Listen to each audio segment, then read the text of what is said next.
Hello everyone, how you doing? Welcome to another conspiracy stream. I'm Hannah. How are y'all doing? Let me get the chat up for YouTubers real quick. There we go. YouTubers should show up in chat now. Cool beans. Sorry I missed you yesterday. I had to work in the morning and then I went to Pride. So I had a very full day. Very fun. Almost saw someone get shot by a cop yesterday. Very cool stuff. Anyway, so how was your Saturday? Good, I hope. How you doing, Jellyfish, Ken Sister Sue, Mr. Blast, Idiosyncrasy, Nearest Crowhill, Sweet Lily Love, Mr. Blast, I don't know if I said your name already, Jellyfish, Robert Ed Set, Sweetly Love everyone! I'm not gonna list you all individually. Everyone, how you doing? Hope you're doing good. H. Baird, thanks for 66 months, says execute order 66. Okay, the cop thing was not at Pride, it was while I was at work. I'm going to tell you this story because I'm going to leave out some details because I don't want to give any details that would allow you to look this up or something. But basically what happened was I was at work and sirens started happening and a coworker of mine jokingly said, "Uh-oh, who's getting arrested?" And we looked to the window to find out, and outside of the window was a woman in maybe her late 40s, early 50s. How much detail? Less detail. All right, anyway, she was on a bicycle, and she was being arrested for reasons that are still not definitely sure to me. I have a theory, but I'm not going to say it. And the cop was like, they were right next to each other, and he had a gun pointed at her, and they were like yelling at her to drop the knife. They did get the knife off of her. It was like a crazy knife. It was like this big. It was not like a pocket knife. It was like a hunting knife. It was crazy. And then they arrested her. Luckily, she was okay. Everyone was okay. No one got injured. It was very stressful. I literally, for a split second, when I looked at it, was like, am I about to watch a human being die in real life? I've seen a lot of gore videos, but I'm good not seeing it in real life, so ended about as good as it could have, I guess. She is alive, she's arrested, and the cops left, so. Could have been worse. Anyway. With that little story out of the way, if you want to help support the stream, you can always do so on YouTube by liking the stream. I'd really appreciate it. Hyping the VOD if you see it within the first couple of days. If you want to financially support the stream, you can always do so using memberships or super chats on YouTube. It's always very appreciated.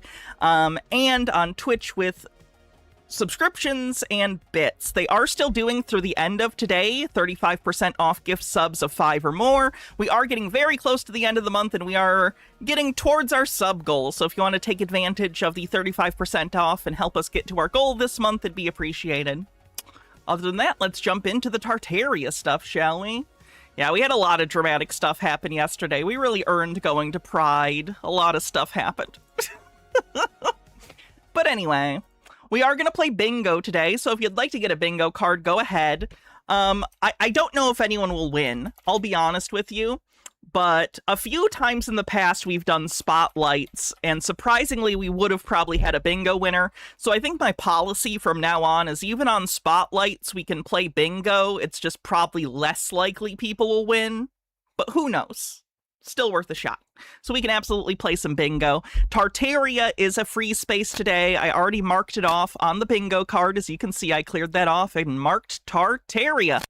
So if you get Tartaria, mark it as a free space. Let's jump in. Today I kind of wanted to focus on some of the personalities surrounding Tartaria. So good news, absolutely no AI slop. I'm trying to avoid the AI slop, and a lot of the Tartaria stuff is that these days. But what's interesting to me isn't necessarily the mythology itself, though that can be interesting.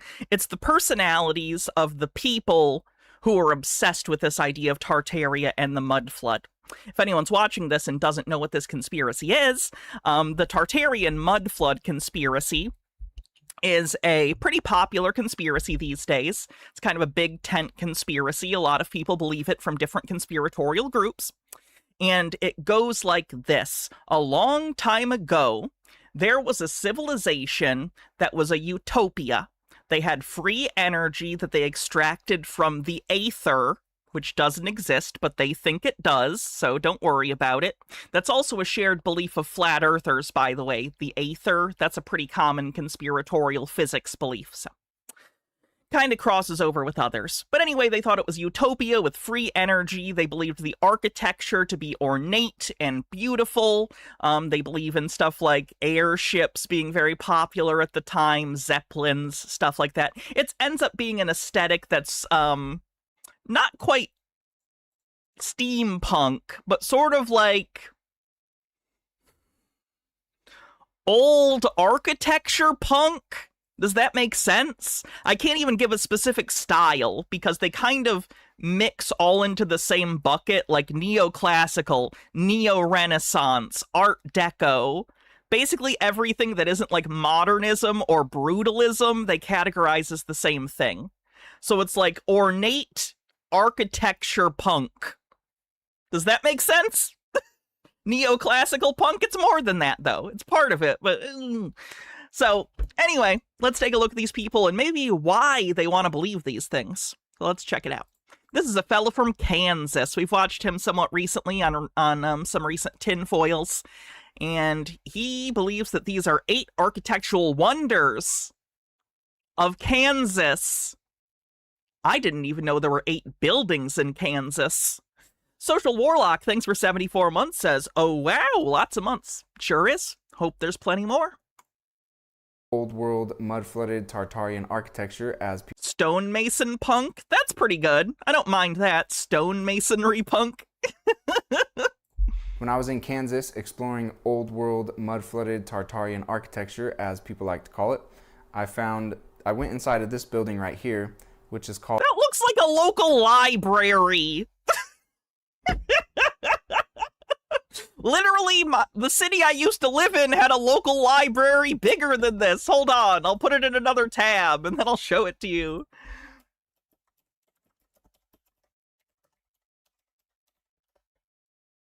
Get you a picture of the stupid thing. Yeah. So, when I used to live in Saginaw, both when I was a child and later as an adult, there's a library and museum. This is the Castle Library and Museum in Saginaw, Michigan. This would blow their fucking minds. Like, this is just it's a library. Like, it's nice. I like this place. I do. It's a cool place to visit. But like, it's a library. Like, it's not a super secret thing. Okay. Anyway, called the Ness County Bank. Very French, yeah. Michigan had a lot of French influence. Thus, Detroit, or as we call it, Detroit. Bank located in Ness City. Is Saginaw the Brass Dick place? No, you're thinking of the Brick Dick, which is in Ypsilanti, Michigan. Kansas, and surprisingly... Do they think that the Brick Dick is Tartarian architecture because it's brick? Do they think the Tartarians built a building that looks like a penis? There's a good chunk of old world Tartarian architecture in... Yep, it's those goddamn fur trappers. My great-great-great-great-granddaddy was a fur trapper. Bought himself a wife with some furs. Mr. Duck Sauce, thanks for a 5-stream streak, says penis buildings. Yeah, that's a thing. Flatland, farm town, Kansas. But this bank right here in Ness City is also called the Skyscraper. Is it weird to think that I wouldn't exist if that particular French beaver trapper... Yeah, I'm not joking. If that particular French beaver trapper just legitimately had like a bad season and didn't get enough beavers, I wouldn't exist and you wouldn't be watching this show right now? Is it weird that my existence depends on the death of several very specific beavers? Dr. Worm, thanks for 59 months. Appreciate it. Yeah, I know, it's not uncommon. Butterfly effect. Everyone's life depends on a huge series of random events that occurred in very specific ways for this continuity to exist. Of the plains, showing serious evidence. She was indigenous, by the way. He bought an indigenous wife with pelts.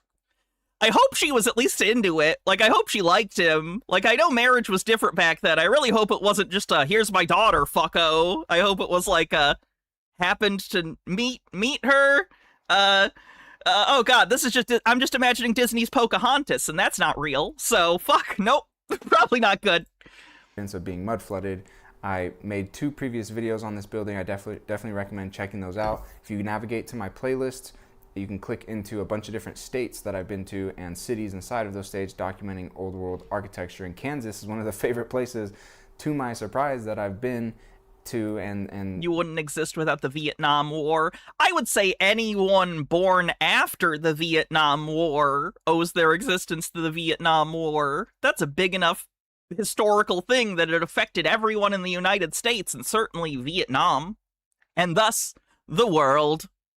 Documented this Causality is a bitch. Sound of thunder, motherfuckers. old world architecture. One of those Yes, doesn't understand architecture on the bingo card. That's frankly also pretty much a free space today.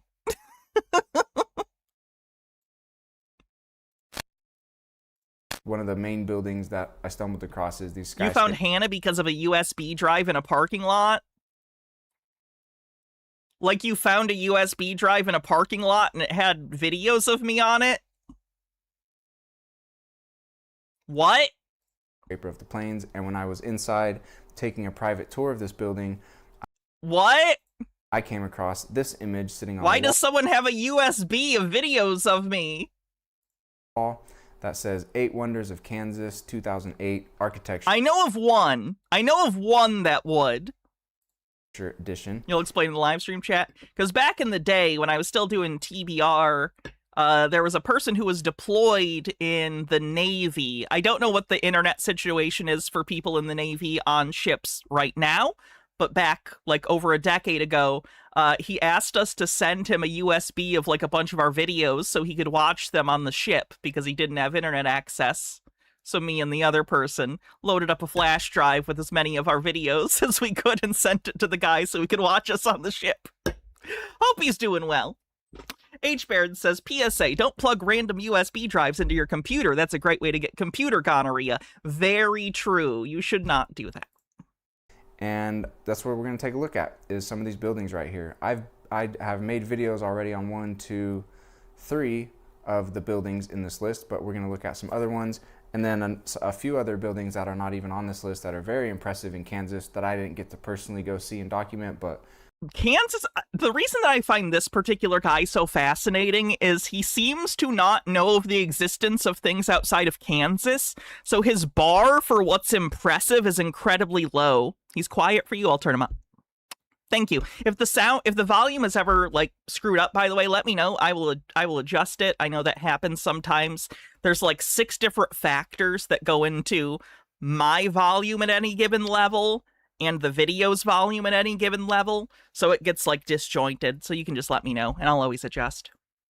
They're definitely right in the same vein of all of this old world stonemasonry architecture. So the first one we'll look at is this one right here in the top left corner, which is called the Chase County Courthouse, located in Cottonwood. There used to be an old house near my grandparents' house when I was a kid that looked like this. It was an old house. It was built, I think, in the late 1800s, but it was like a little manor like this, and it was from like the late 1800s, and it was around until maybe 2007, and then it got torn down for a credit union, which was unfortunate, because it was a really nice old building, and it would have been cool if it had been put under protection or something, because it was the only old building like that in the area.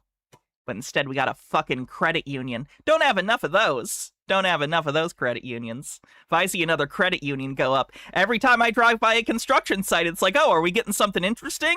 A restaurant? A place to do activities? Nope, that's another credit union. Great. Cool. Weren't enough? Couldn't just get more members at the other credit union? Okay.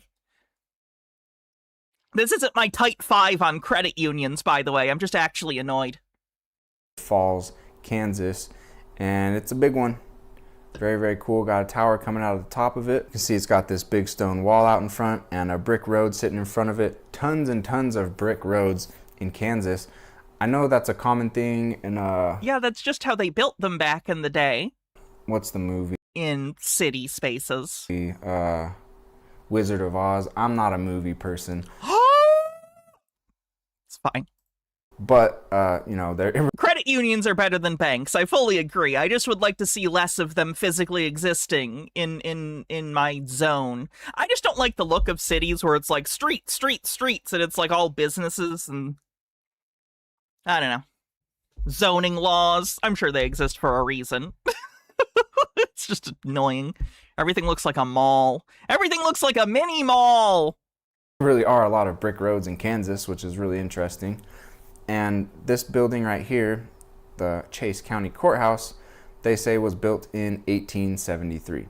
Now, we're going to see this over and over and over again right here, where these buildings are being constructed extremely fast. And sometimes Wikipedia leaves out a little bit of details, but to all of you, those of you who are like, dude, you need to research this stuff more, let me just tell you, I've been to about half of the states in the country, multiple cities in each of those states. I've been in the public libraries, I've taken tours of the buildings, I've listened. That's not the Okay, hold on. My research said by a non-researcher on the bingo card. Oops, wrong button. That's the starting screen.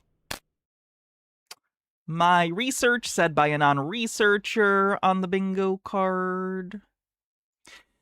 So Wikipedia can be a great source, or I should say the sources within Wikipedia can be a great source. I do that sometimes. You need some quick information, you don't have time to get really in-depth about it, so you go to the Wikipedia page, you get a cursory understanding, and you only take serious the stuff that has direct citations that you can click on and go to the website and see the source and understand why or why not the source might be valuable. It usually is. Wikipedia editors are pretty good, but stuff does slip through the cracks. That's why you check your sources, right? But it's not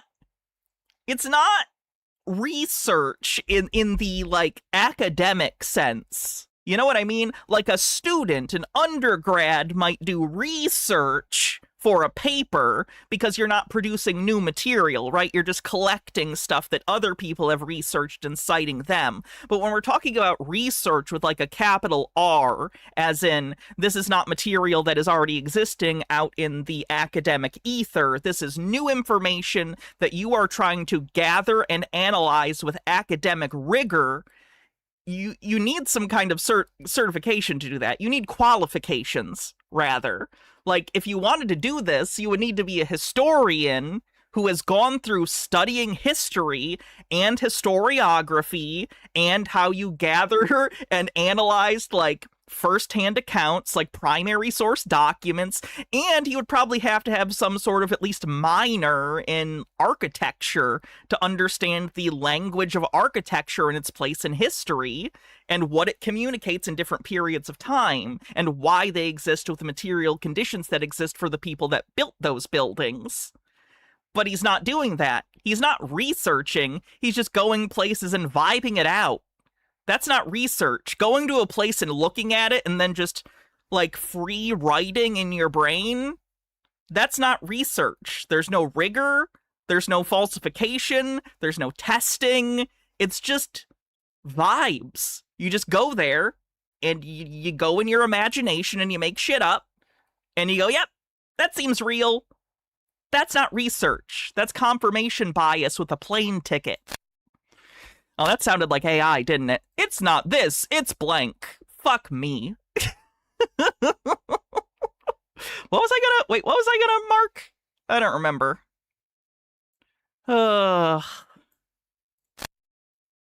Profane Priestess with a 15-stream streak says, you heard it here, folks. Hannah wants walkable cities with densely populated mixed-use infrastructure, clearly being paid by that commie George Soros.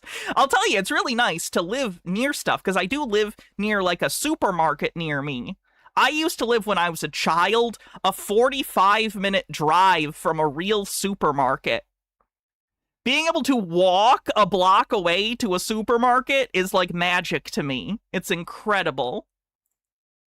Listen to the tour guides talk about these buildings. I've read the pamphlets and brochures, and then I've done... A lot of zoning laws exist explicitly to make you drive and were supported by the auto industry.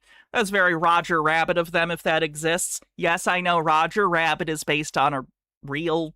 I know they bought out the fucking streetcars in real life. I know. the online research, and the stories have tons of lies and tons of things. Thanks, Lady Ann. Let's take a look at this USB story really quick. Story time.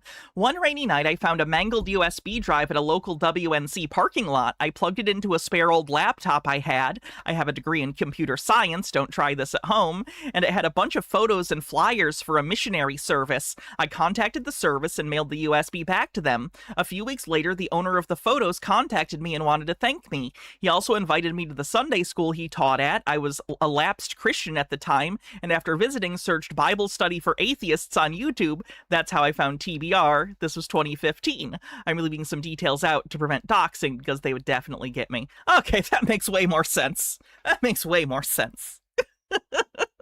Someone gift Profane Priestess a sub. That do not make sense in them, especially... And Zolit Lionheart. If you look at, not all of them, but a huge chunk of them across all the different states, all the different cities, all the different buildings, there's patterns that start to appear that are just like, yeah, this stuff's just like made up, and these buildings are truly coming from somewhere else. So I'm not one of those people who's just been sitting at my computer watching YouTube conspiracy. Hell yeah, sweetly love. Thank you for that. Videos.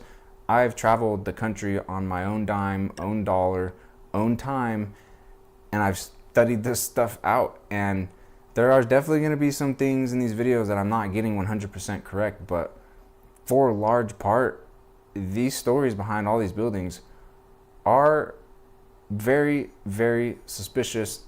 And when you look at it enough, it's not just suspicious, they're full of lies, and we're actually being lied to about this architecture. Why do you think that? What's the lie? And also, I wanted to bring that up just to say that almost always the Wikipedia stories do match what the I'll get Zolit. stories are in the public libraries and in the actual tours you take of these buildings. And so I also stayed in an old stone masonry, old world Tartarian city hall that got turned into Airbnbs, talked to the owners that own that Airbnb, talked to them. Ooh, golden Capitrain. That sounds special, I guess. It lets you use that stupid fucking golden emote. Midnight X, thanks for 10 months, says we see the truth. Main Captain says just a few bits. If you want to help out the hype train, I'd really appreciate it. We still have to get to our goal this month, and it is 35% off gift subs, so if you can and want to support the stream, consider doing so. Thank you. Tea Time Tea, thanks for gifting a sub.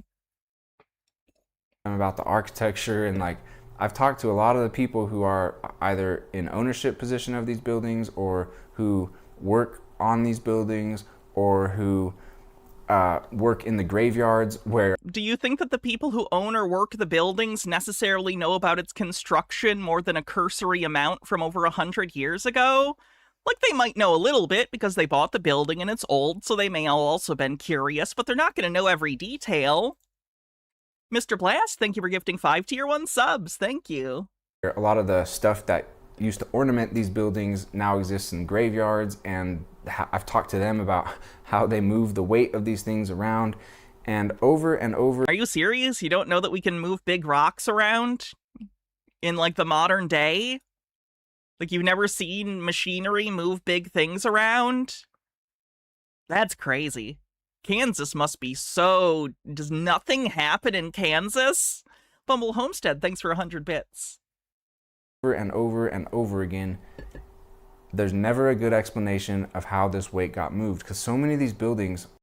Levers? Block and tackle system? Like, ramps? Did you not learn physical science in elementary school? Did we not cover the basic machines? I feel like this is like... Every single human on Earth, regardless of nation, should know the basic machines. Am I fucking crazy? Are like... Let me look just a peach. 6,000 pound stones is like the low end of how much the stones of some of these buildings weigh. There are many of these buildings that have 10,000 to 40,000 pound stones. And you do not appear to just a peach. Steve with a Q says, still disappointed that the Golden Kappa isn't a Super Mario crossover. They don't just have hundreds of these stones across the country. There's not just thousands of these. Will you teach us of these machines? Do you really not know? It's ramps. Oh, God. Ramps, pulleys, inclined planes, which I guess is just kind of a ramp. Block and tackle. A screw is a kind of, like, wedge. Lever. Thank you. Lever. Max Power, 1989. Thanks for gifting 5 Tier 1 subs. Thank you so much for your generosity. Screws, I think, are a kind of... Screws are a sub thing of another one. I don't remember. But because it's effectively just, like, a wrapped around wedge, I think it's under that or something. I did say pulley. Stones, or hundreds of thousands of Inclined plane, lever, pulley are the basic 3. Okay. I guess on top of that, I got taught, like, block and tackle and, like, stuff like that. Or is that just part of a pulley? Sorry, it's been a long time since elementary school. zones across the country. There are... Screw is an inclined plane. That's what it is! It's just wrapped around a little metal thing. Millions of 10 to 40,000 pound stones used to construct these buildings all across the country in a time period where we're told they did not have paved roads, they did not have tools and machinery. You just said that the roads were brick. They had wood carts and horses, maybe oxen. Yes, none of those things are mutually exclusive with being able to do stonemasonry. This is so bizarre. To help them move the weight. When you add it up across the whole country and... Like, I don't even know, like, if I were to meet a person like this, I wouldn't know how to argue with it. Like, I know that on this show, I'm, like, kind of a dick and snarky and smug, and that's kind of, like, part of the entertainment value is you look at people. It's like reality TV to some extent. We're looking at people and analyzing what they believe, but there's also a Schadenfreude level of, like, whew, glad I'm smarter than that, or I'm glad I'm not that deluded. If I were to talk to one of these people in real life, I could talk to flat earthers. I could talk to a lot of other conspiracy theorists calmly and politely. I don't think there is a way to do so with Tartaria people because you basically just have to explain your concept of the past and history is incredibly ignorant and you're less smart than you think you are, or you're less educated than you think you are, so you're making erroneous leaps.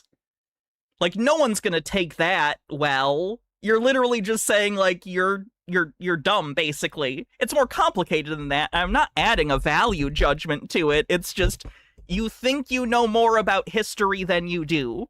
So you are making really, really, really bad extrapolations. All the cities, it's in the millions, maybe even more. And there's no way that type of weight, 10,000 to 40,000 pound stones in the millions, got moved. Why? Without paved roads and without machinery. Why? No electricity. Trains? You know, trains existed by the 1800s, right? And, like, there were carts that were made to move very big things. None of that. So it's when you add it up, just math-wise, it really... Again, and they like, do it with... They have the confidence of math without actually doing math. This is something that these people do. Conspiracy theorists do this in general. They'll go, it just doesn't add up, and that's math.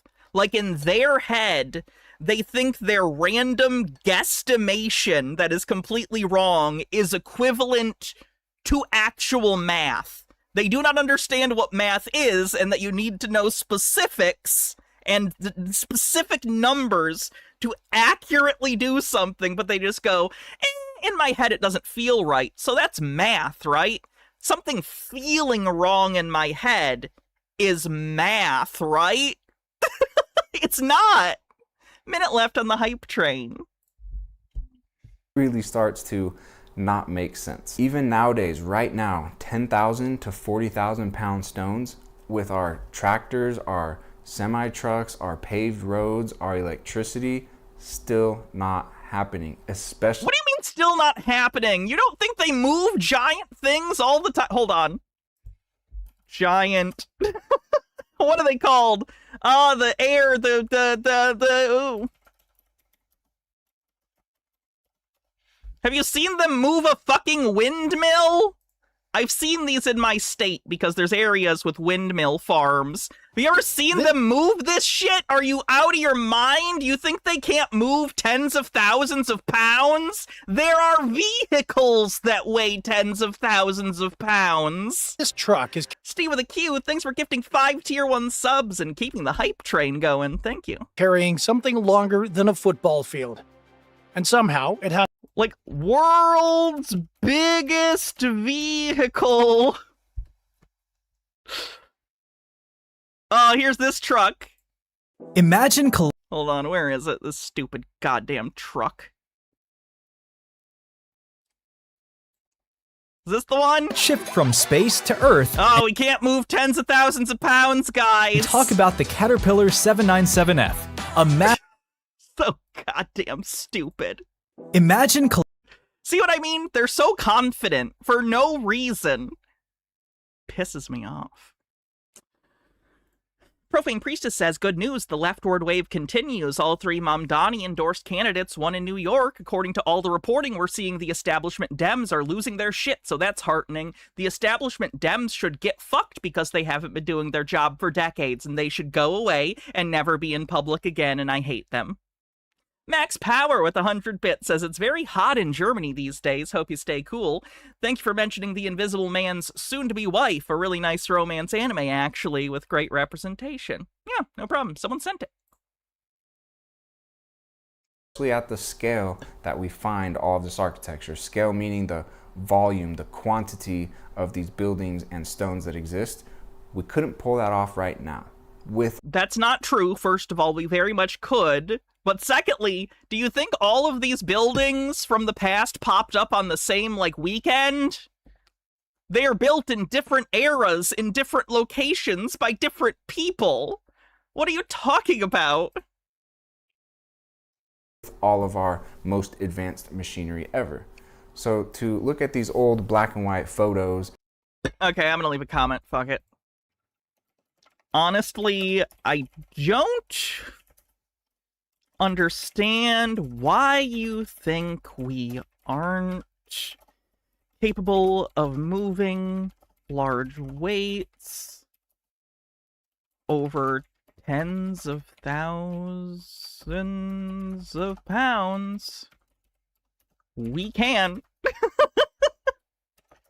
You seem like you think your understanding of history is much greater than it is in reality.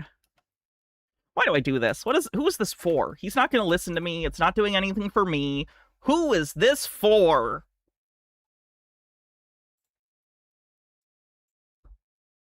Wow, I really typoed that like a bitch.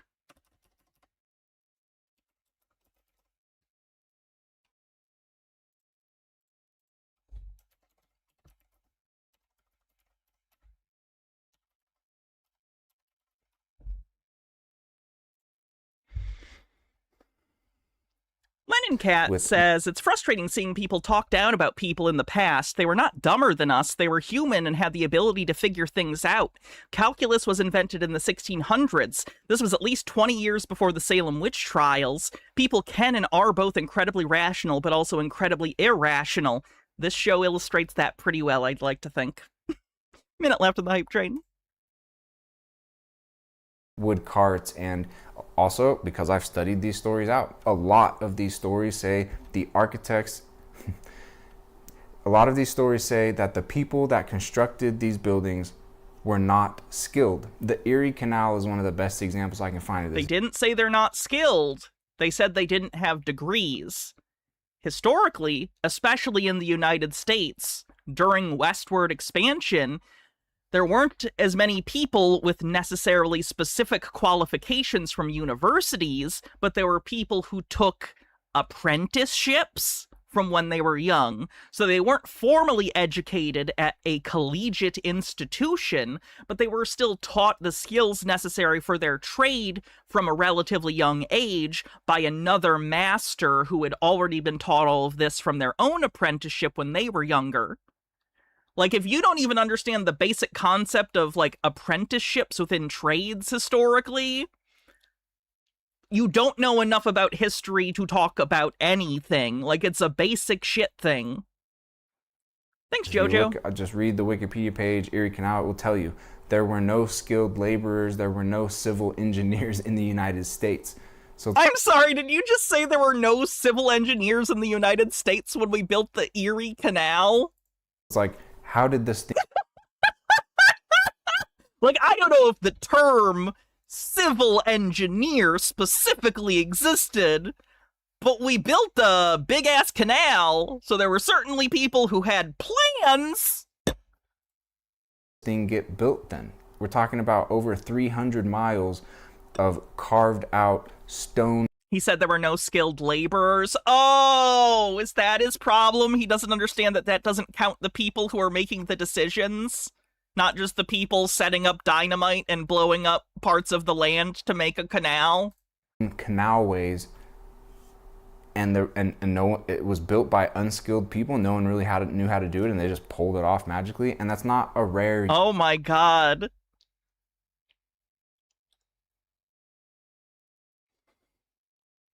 Other than, like, Hans Wormhat, this might be one of the more ignorant people we've ever covered. Again, I'm not saying that with judgment. I'm just saying, like, out of our rogues gallery right now, how many know this little about the world where they're interpreting it just completely incorrectly? There's some, but this guy's up there. Unique story to find in the stories of this architecture. A lot of the time it's saying, yeah, they just worked really hard, but they didn't really know what they're doing. There's just poor people trying to figure out, but boom, here's this castle. Boom, here's this palace. Boom, here's this full big city of millions of stones that weigh 5,000 to 10,000 to 40,000 pounds each. So Lennon Cat says, also the people building and the people designing these structures are not the same people. The architect who designed the building is almost certainly more educated on the physics design principles than the carpenters and framers who actually construct it. Yeah, and that's literally true to this day. Like, just because you're building a building physically doesn't mean you designed it. Doesn't mean you know all that goes into the design. It means you know how to build the building and do the physical labor based on the plans. Mr. Duck Sauce says Denim Chicken would be a better professor. Denim Chicken. Went off on a little rant there. Let's get back to the Chase County Courthouse just to say it says it was built in 1873. I dug a little bit deeper here. Just a quick Google search. It says construction began in 1872 and completed in 1873. And for it to be just a year, it would have to begin in October of 72. But what if it began in like December? Then we're looking at even less than a year to build something like this. So again, this is a building that was built without electricity, maybe didn't have indoor plumbing. It was 1873, so that's hit or miss. I'm not sure. So they basically just had to build the building. There were not as many, if any, building codes, things like this at the time. So there wasn't as many stages in the planning as there are in the modern day. I'm not denigrating the planning and, like, permit stages of modern day building. There's a reason they exist. Regulations are written in blood and all that. I'm just saying, historically, you could put something like this up a lot quicker because there's not a lot of red tape. You could just kind of do it as long as you physically had the people and materials to do it. You have to analyze the weight. The weight is crazy. And I've also worked, like, what I do for a living, a good chunk of that has been shipping product. One sec, I'm gonna look up something over here while he talks. Overseas. And you know what you want to do? Find lightweight, small products so then you don't have to pay a bunch for shipping. Because just every little bit that it gets bigger and heavier, the price goes way, way, way, way up. So if we're talking about 10,000, 40,000 pound stones, like I already said. Please check out the Erie Canal wiki. It's amazing how badly he fucks this up. Okay, I will after this. Oh yeah, I forgot about waterways for transportation too, and I'm in Michigan. I'm such a dumb asshole. You want to see how... Hold on. You know how Michigan transported a lot of goods back in the day? Because before Michigan was, in the mid-20th century, known for its automotive industry, it was known prior to that for its logging industry. So back in the day, in Michigan, the way that they transport heavy goods like wood, like lumber that they were trying, they'd send it down the river. I know there's photos of this.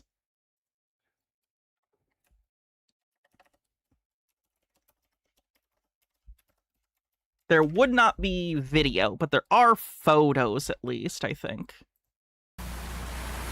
Drive began. Well, it would look something like this. I don't know if this one is from Michigan, but it's something along these lines where they just kind of send it all down the river. So historically, there's one way that people used to move things, at least wood, is you would be able to literally send it down a waterway of some kind. Let me see what else. We're not even doing that nowadays. Like, the quantity of these buildings across the whole country means that, like, just how we ship around our little sticks to build our homes, that's how they... Our little sticks. Lennon Cat says, the thing that always confuses me is these people think ancient people were smart enough to have advanced technology, but the people between the ancient people and the modern people somehow were not. What's important... See, this is part of the Tartaria stuff, and this is what the title is about. The Utopia Fallacy. Real quick, Gitara with 54 months says, just bought the ring I'm going to propose to my partner with yesterday. Congrats! Good luck. Lots of luck. Dickie Greenleaf, thanks for gifting 5 memberships on YouTube. Thank you very much. So, the Utopia Fallacy. All of this Tartaria stuff, believe it or not, isn't the point. It is a coping mechanism. Like a lot of conspiracy theories, the Tartaria conspiracy exists to explain something to the conspiracy theorist that they don't understand, or that makes them uncomfortable with the reality of the world.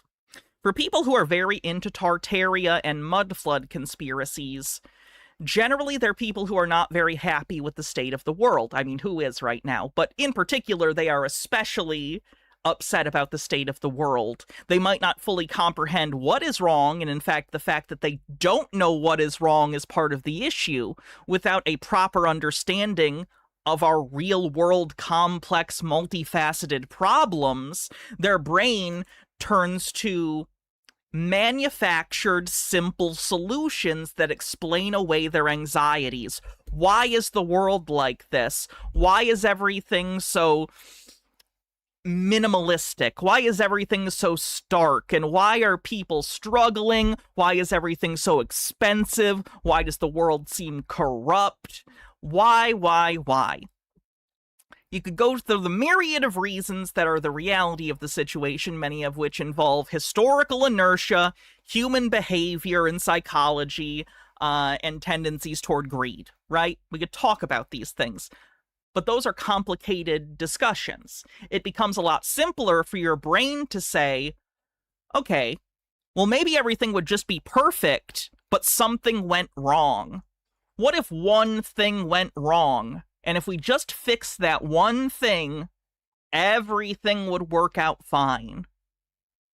So, they latch onto this idea that there was a utopia, that actually the natural state of human beings is some sort of utopia where everyone gets along and there's free energy and no one has to pay for everything and everything is just perfect.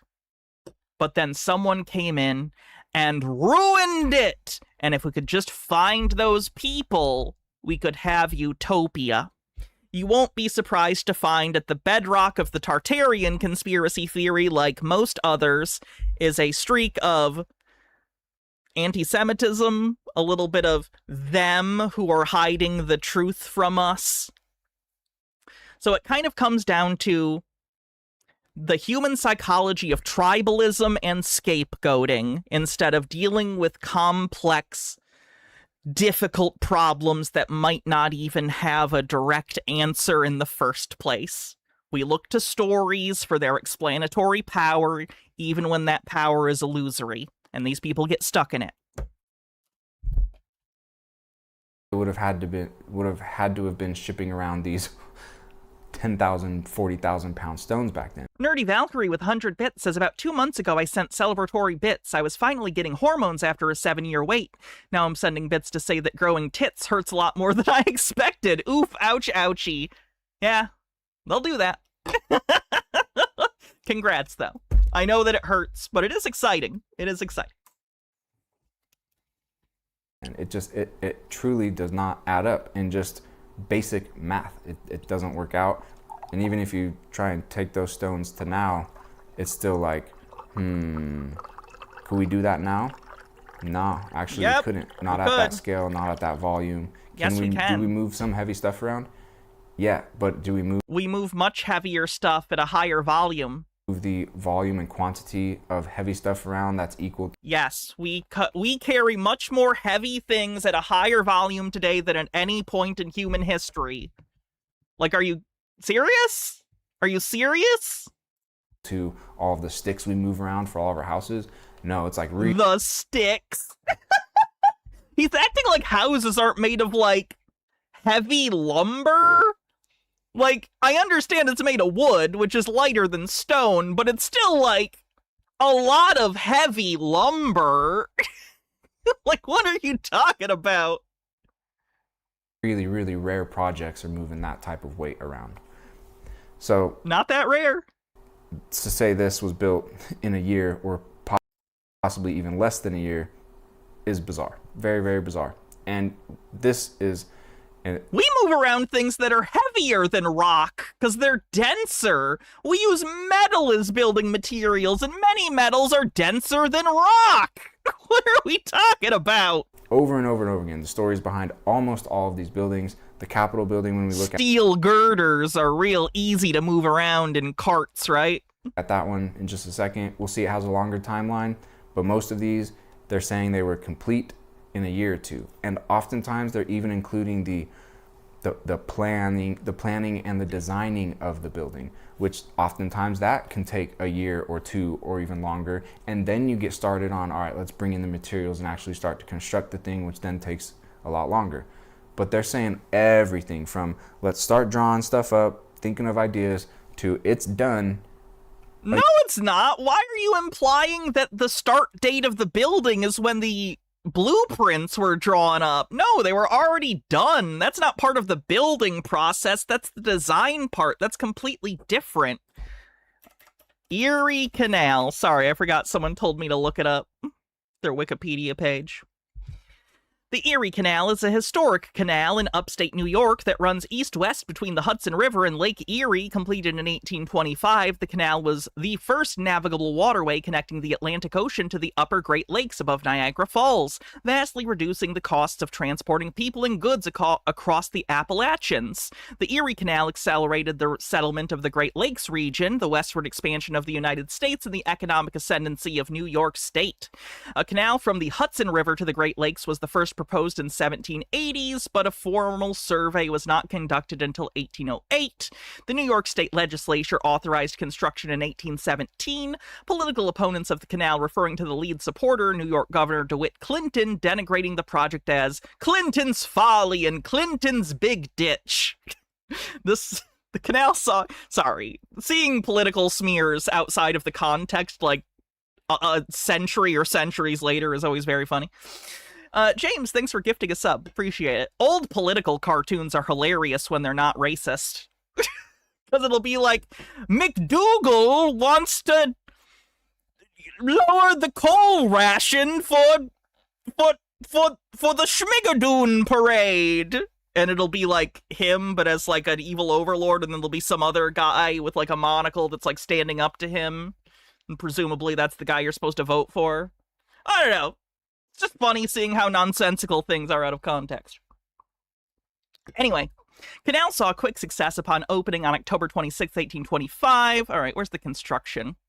Construction of the Erie Canal was a landmark civil engineering achievement in the early history of the United States. When built, the 363-mile canal was the second longest in the world after the Grand Canal in China. Initially 40 feet wide and 4 feet deep, the canal was expanded several times, most notably from 1905 to 1918 when the Barge Canal was built, and over half the original route was abandoned. The modern canal, blah, blah, blah. When are we going to talk about the building of it? Because that's what he would be. Let me see. Conception, construction. Got to be in there, right?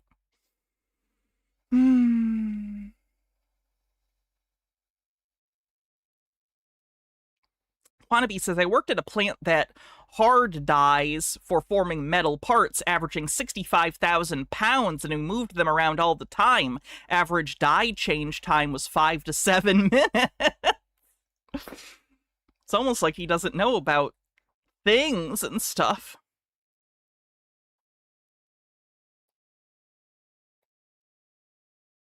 James, thanks for continuing your memberships, as it doesn't let me choose who to gift a membership to. I don't know how to use this computer machine. Yeah, on YouTube, it doesn't let you pick a specific person to give a membership to. It's terrible. You can only do it randomly. All right, construction. The original canal was 363 miles long from Albany on the Hudson to Buffalo on Lake Erie. The channel was cut 40 feet. We know that. Blah, blah, blah. Let's talk about the laborers overseeing construction.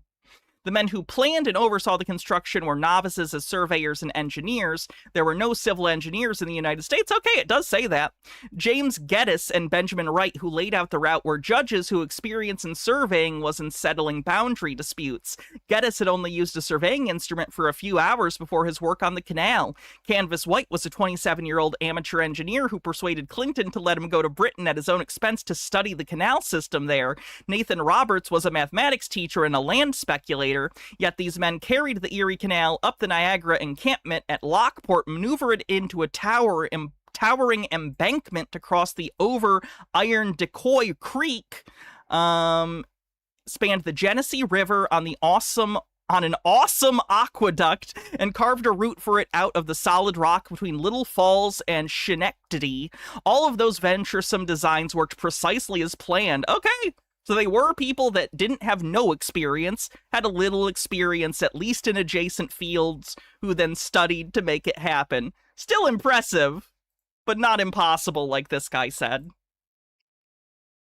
A year, 2 years for these extremely heavy stone masonry buildings. It's actually insane when you just do a little bit of math. Okay, now if we go back to... Show your math! 8 wonders. There's this one down here. Let's see, is that the one? No, I think we're about to look at this one. Cooper Barn.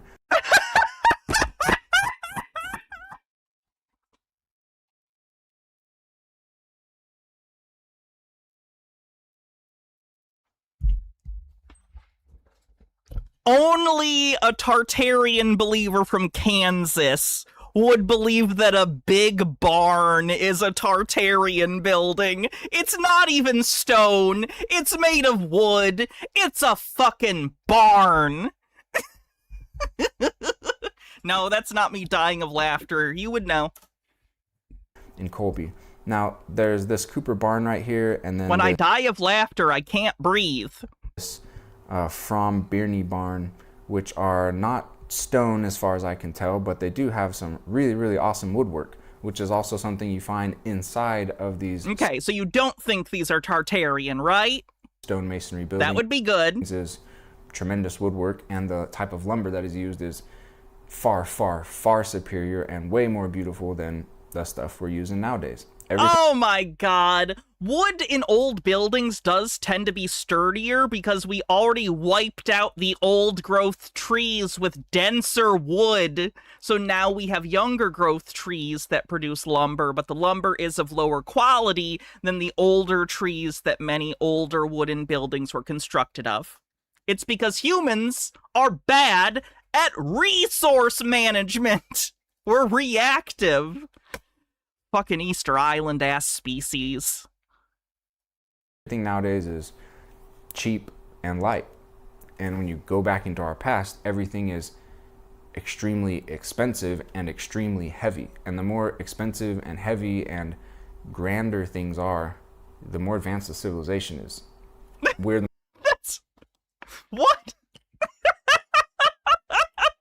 We're first objectively deciding what an advanced civilization is, and secondly, the only deciding factor is his personal aesthetic value of architecture. That encapsulates the Tartaria conspiracy, I guess, in a nutshell. the most advanced ever, and we're moving around super cheap sticks and a bunch of plastic, and that's mostly it. So when we look at this barn right here, Cheap sticks. right here you can see this really cool woodwork inside of it, and just simply because Again, like, I'm not gonna like say it's not great if you're into and a barns. bunch of plastic, and that's mostly it. So when we look at this barn right here, Like, if you're into woodwork and construction, I get it. It can be cool to look up at a structure like this and see all the supports and the planning that goes into it.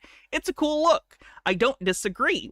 But what's wild to me is he thinks that there aren't a bunch of barns like this. Not as old as this, mind you, but I'm from Michigan. I lived in a rural area. There's barns everywhere. There's even really big barns places like this.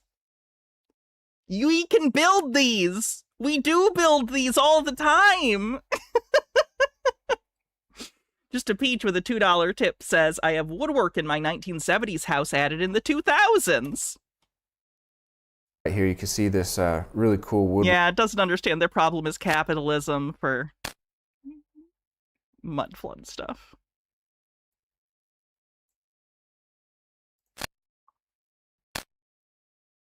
Work inside of it, and just simply because they included this alongside all this other stone architecture, I'm just a little bit suspicious of it. Just want I'm suspicious of it because it doesn't fit my narrative. So instead of rethinking if my narrative makes sense, I'll just decide that it's suspicious that it doesn't fit my narrative, but not adjust my confidence level in my own beliefs even a little bit. wanted to show that to you. And then we got the From Birney round barn right here. Very, very interesting. And then when we look in the inside of it, You have Kansas has 2 barns on their list of, like, most incredible architecture in their state? 2 barns?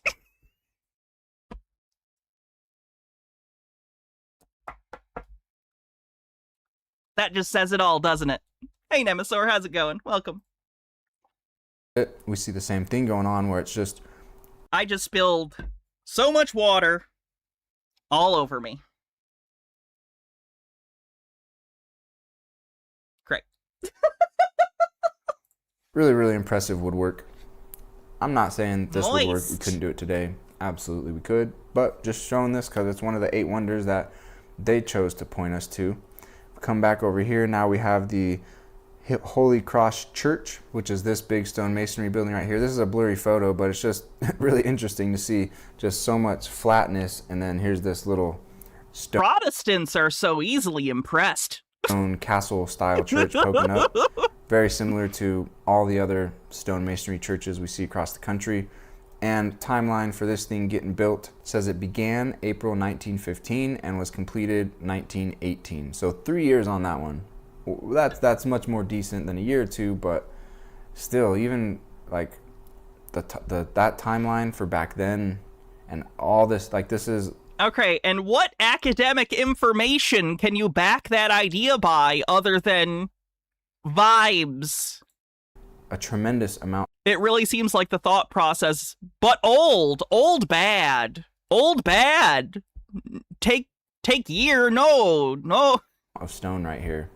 Do you know how much physical labor can be completed in a year if you work 5 days a week? I just don't think that's happening. A lot.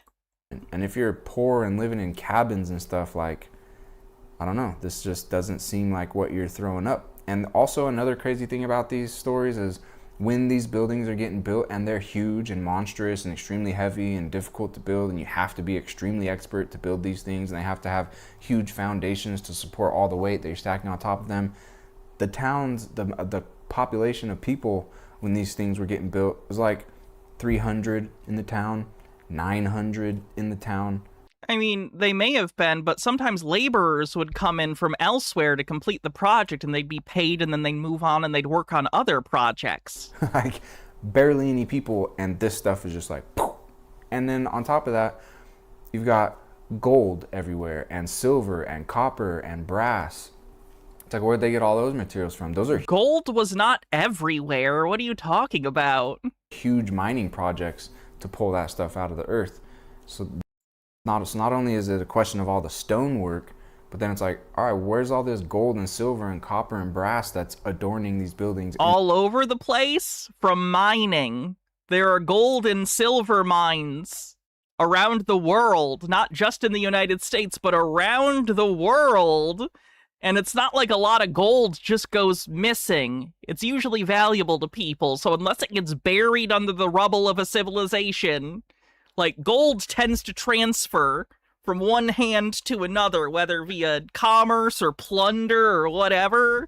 So a lot of the gold that exists, like, could be gold that was around a long time ago. It's melted down, unmelted. What are you talking about? What the fuck are you talking about?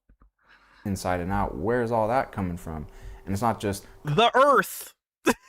It's gold, it's silver. What do you mean? Coming from somewhere. You got to get it from somewhere, but then you got to work it into these beautiful, usable materials. You have to work them into like different shapes and sizes and thicknesses. Yes, metallurgy is also a trade. And thinness, and to be able to actually use them. And it's so far beyond what dirt cabin people are doing. And then you've got the cabin people. It almost sounds like a slur. These fucking people. These cabin people were smarter than this guy. I'm gonna put that out there.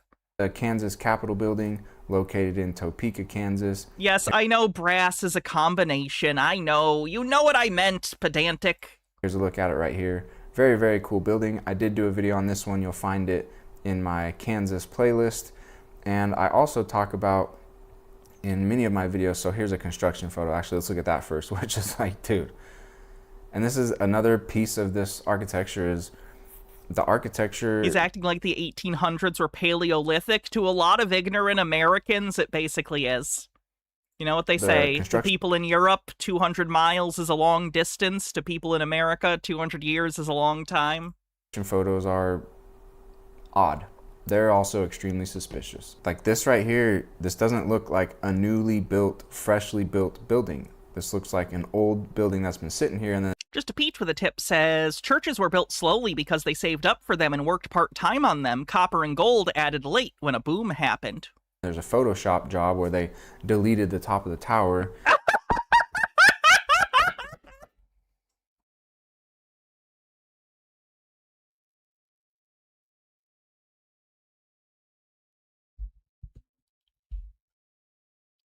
This is them building it. Are you serious? You're literally looking at a photograph proving you wrong, and you go, that's Photoshop, though. Okay. So not just ignorant, intentionally ignorant. Intentionally, willfully ignorant. Okay. All right. And put up a couple sticks and go, yeah, it's under construction. Oh my God. Doesn't look like it's under construction. It looks. I don't know, man. I'm a dude, and like I have feelings, and those feelings are facts. Am I right? I'm like a man, and no one's told me I shouldn't try things I'm not qualified for before. So I think if I just like think things, they're like true, right? Sorry, I don't mean that to be a shot at all guys, but like looks like it's already been sitting there for a long time. And this is where I not all guys do this, but I mostly see guys doing this, if this makes sense. Also, I said the Capitol has a little longer timeline for when it was built, 1866 to 1903. That makes more sense. That's over 30 years. That makes more sense. Just a peach with a dollar says, and they had farmhouses. Kansas had sod buildings because wood was expensive. But still, I'm not sure that that's even a long enough timeline if you're moving stuff around on dirt roads with wood carts and the stones weigh 10,000 to 40,000 pounds. Even if you have that much time, you're still not moving that weight unless you've developed a different type of system, like actual machinery, actual roads to move that type of weight. And then if you look right here, has a huge dome on top of it, and then inside of that dome, the dome is supported by pillars or Corinthian columns. And then also the artwork alongside the dome and those columns is this woman right here, this robed woman, and I break her down in several of my videos. Is it a courthouse? It's either justice, or if it's just something else, it might be Columbia. Who is she? The stand-in figure of America from before Uncle Sam was a thing. She's found everywhere, all over this architecture. Yeah, if it's a church, if it's a Catholic church, it could be Mary. I don't know. On the outside, I would need the context of exactly what this building is to get a better idea of what this artwork is. Engraved in stone, statues of her on the inside, painted beautiful murals of her, and then also she's the Statue of Liberty. Again, a lot of these people will say, oh, that's Lucifer. The Statue of Liberty is Lucifer. No, it's the same lady that's right here inside of the Capitol building that's found everywhere else on the outside of these Capitol buildings and many of these other old world Tartarian architecture buildings. And when you read the Bible, it explains that... Fuck, ancient wisdom on the bingo card. I don't trust photographic evidence, but that Bible, oh boy, that sure is literally the truth. Fuck me. God's Capitol building, probably Columbia then. That God's people that he covenanted with, he refers I'm telling you guys, I need to invent symbology. I could be Robert Langdon. To them as his wife, and he's the husband. And she is adorned and wearing the wedding dresses, the wedding robes, because she's his bride, and he can't divorce from her because he made this covenant with those people, the children of Abraham. They're all wearing robes. His church, the body of Christ. And that's what this woman is everywhere. Robes are often used in artwork like this to harken back to like the classical era, because in the West we consider Rome and Greece to be sort of the progenitors of our line of civilization, or we see them, or rather, I guess I should say, we see ourselves as the, what's the word I'm thinking of? Heir to their civilization, if that's, yes, pinnacle of civilization. Thank you. So often in like the United States, we did this with neoclassical architecture in the Capitol as well. We try to symbolically compare ourselves and our civilization to classical Rome, which involves robes and shit. Inheritors is another good word. Thank you. And that's why you see the sun shining behind her head right here, because that's God. He's the light and life of the world. So she is, over and over and over again, the symbol. It could be all sorts of things. Light often is used to depict God in the West, but it doesn't have to be. I know that Jesus is often shown with divinity because of like the light behind his head and things like the Last Supper, and many other art depicts him as having sort of a glow from his head. Might have been borrowed from classical Roman depictions of gods, I'm not sure. But that doesn't mean that this is God. It could be signifying all sorts of things about this symbolic person. I do not know. Of God's covenant with his people from the Bible. Did I catch he conflated Christians into Abraham's covenant? Yeah, that's a very normal Christian thing to do. Do you not know that? Like the church I went to when I was a kid felt that as Christians, we were a part of the covenant Abraham made with God. Bible, and she's all over this architecture as well. And when you read in the Bible, for example, when Moses built an altar, it says he built an altar with 12 pillars. And all these times when we look at these huge domes, these Capitol buildings, there's pillars supporting these domes with this stone woman right there. That's what I call her, the stone woman, but the woman, the wife of the covenant, as mentioned in the Bible. So I've laid out in some previous videos, it really looks like these old world Tartarian Capitol buildings are actually Old Testament altars, Bible altars, and they've just been repurposed into govern the mind buildings.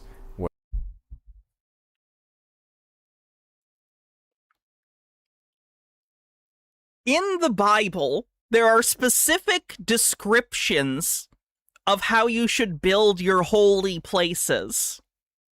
It looks nothing like this. Has he even read the Bible? I'm not even religious, and I've read the fucking Bible. What is he doing?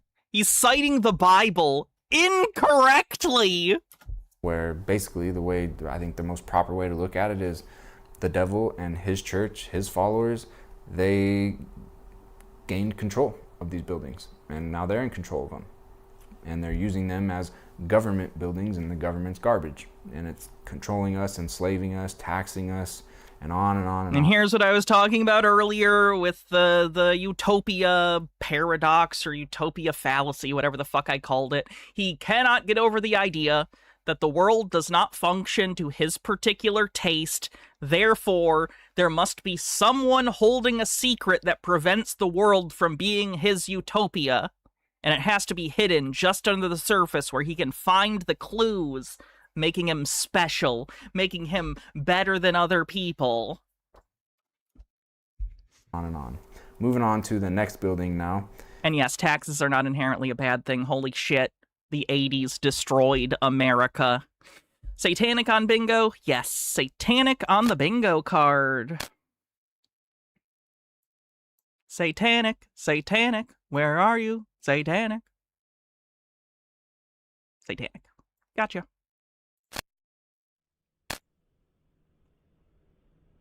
Is this one down here that they call the LeBold Mansion. And here's a look at it currently, or at least, you know, in more recent times.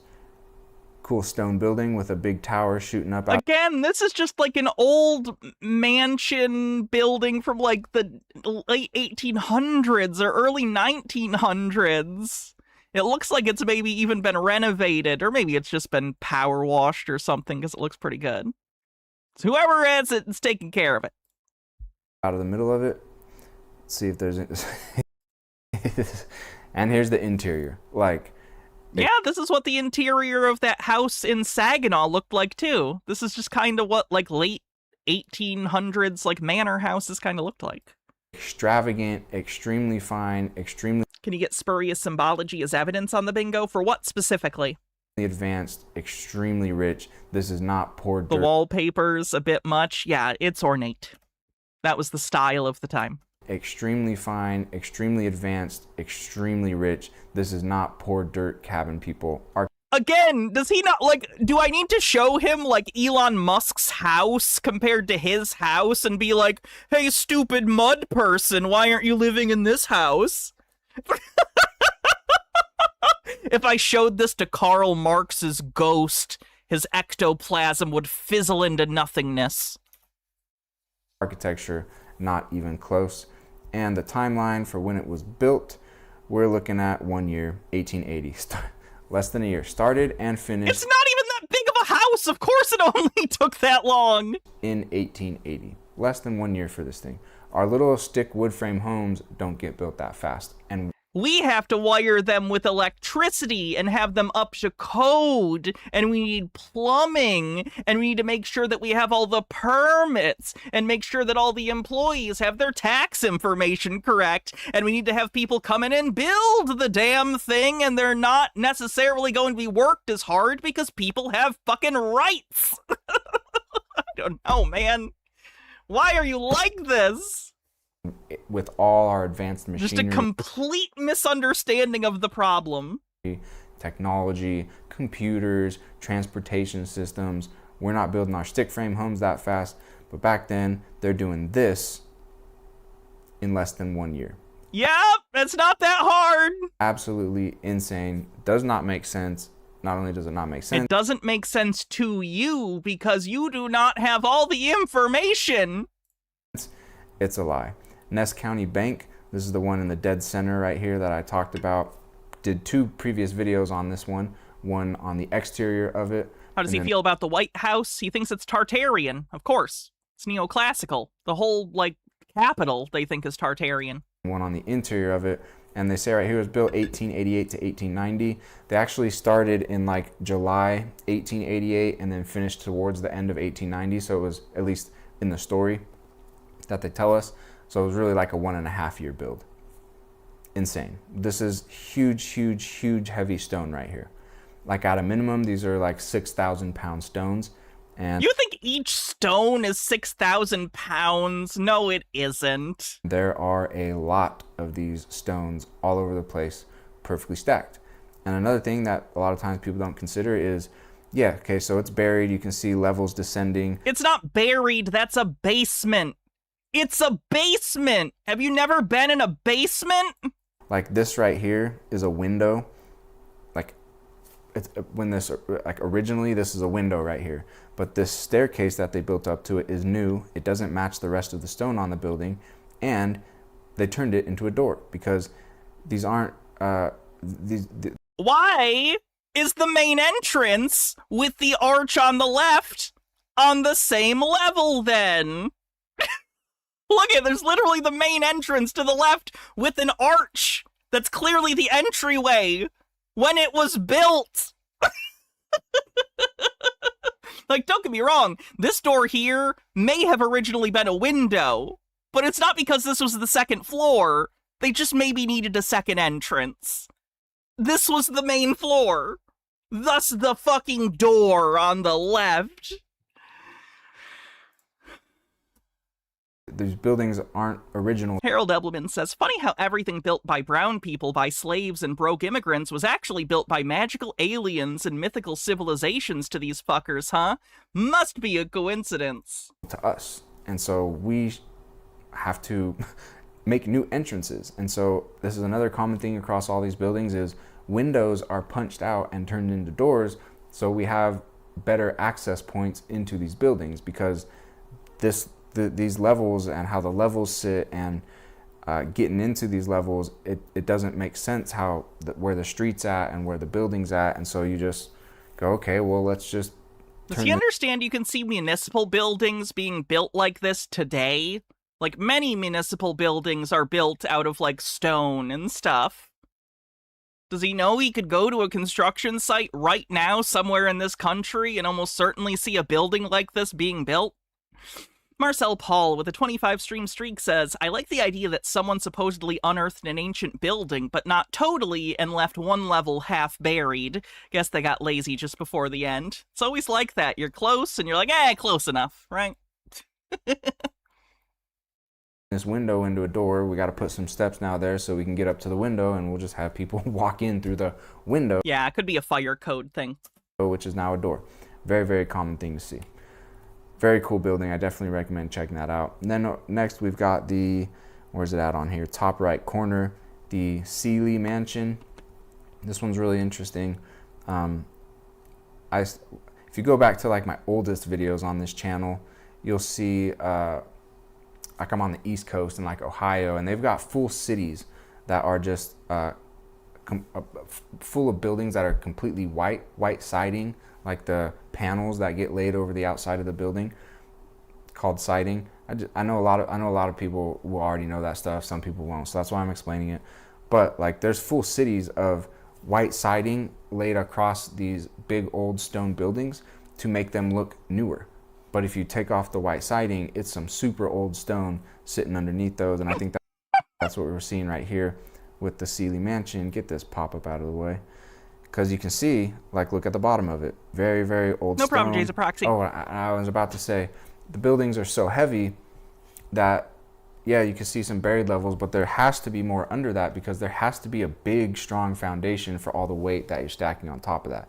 Even for our super lightweight stick homes nowadays, we still have to lay a fairly decent concrete foundation just to support the lightweight stick frame homes that we build nowadays. When you're stacking 6,000, 10,000, 40,000 pound stones on the fact that he calls lumber sticks is kind of hilarious. top of each other, hundreds of feet up into the air, It's such a weird, hyperbolic way to make his stupid point.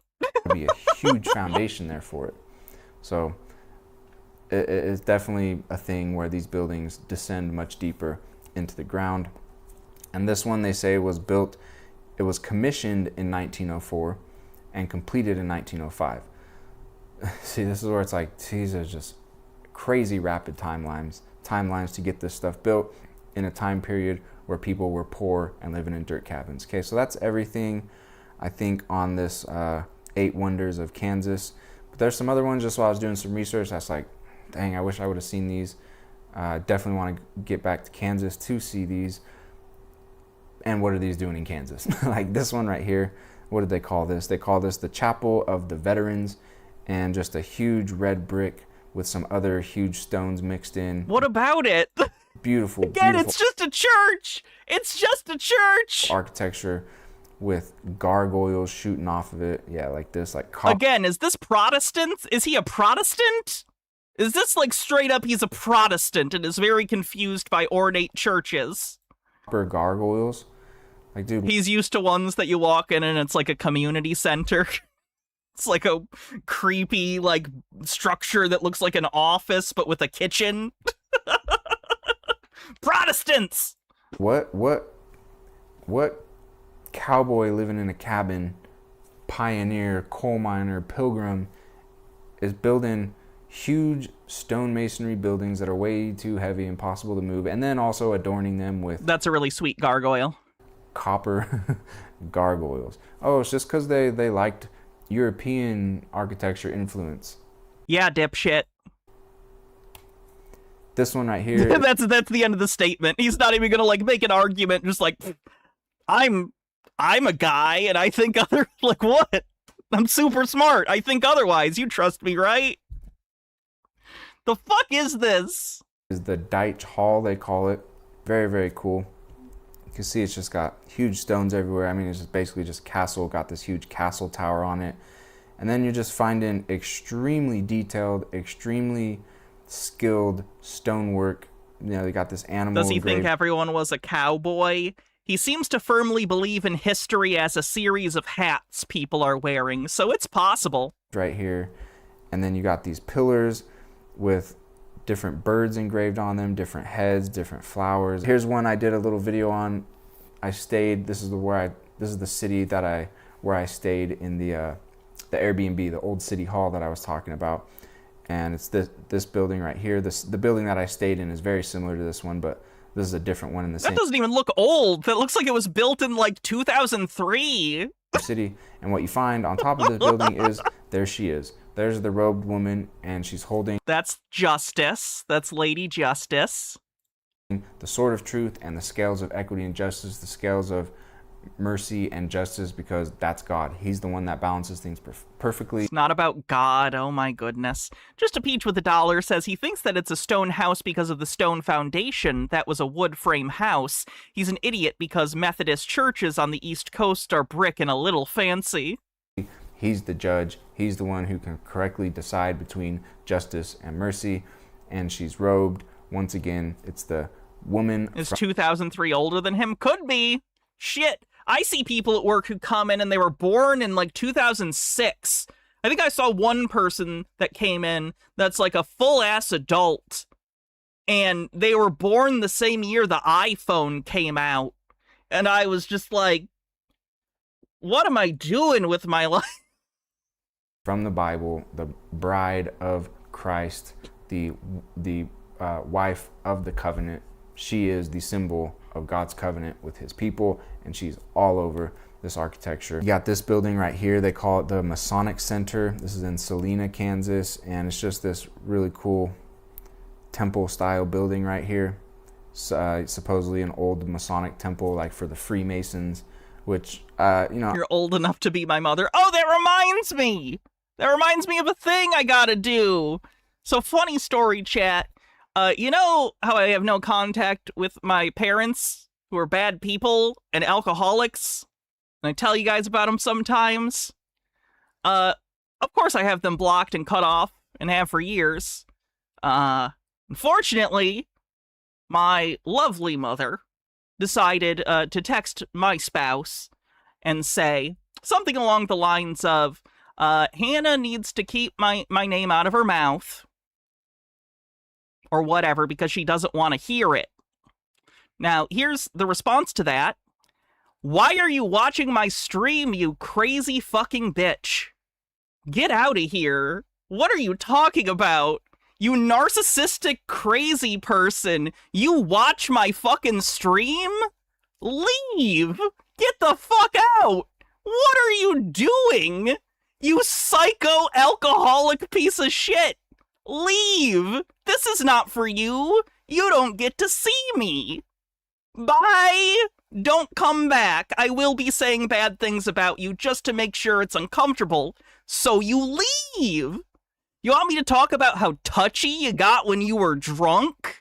You want me to talk about that? Keep watching. I will. Anyway, now that everyone's uncomfortable, let's continue. I don't think Freemasons actually build. I think they basically just took control of these buildings, I guess. It's like, dude, this is a great picture right here. So this construction is just looking super suspicious, but look at this little wood cabin down here. That is not the type of people that build this. Just doesn't make sense. Not the type of people. Again, acting as though people from like 100 years ago are a different species. Here's a look at it, a little older photo of it, and then a little bit newer one. Just a super, super, super heavy stone building. Way too heavy, like I've already talked about. You got this one right here. Oh, and wait till you see this last one. The last one I'm gonna show you is just like, it's bonkers.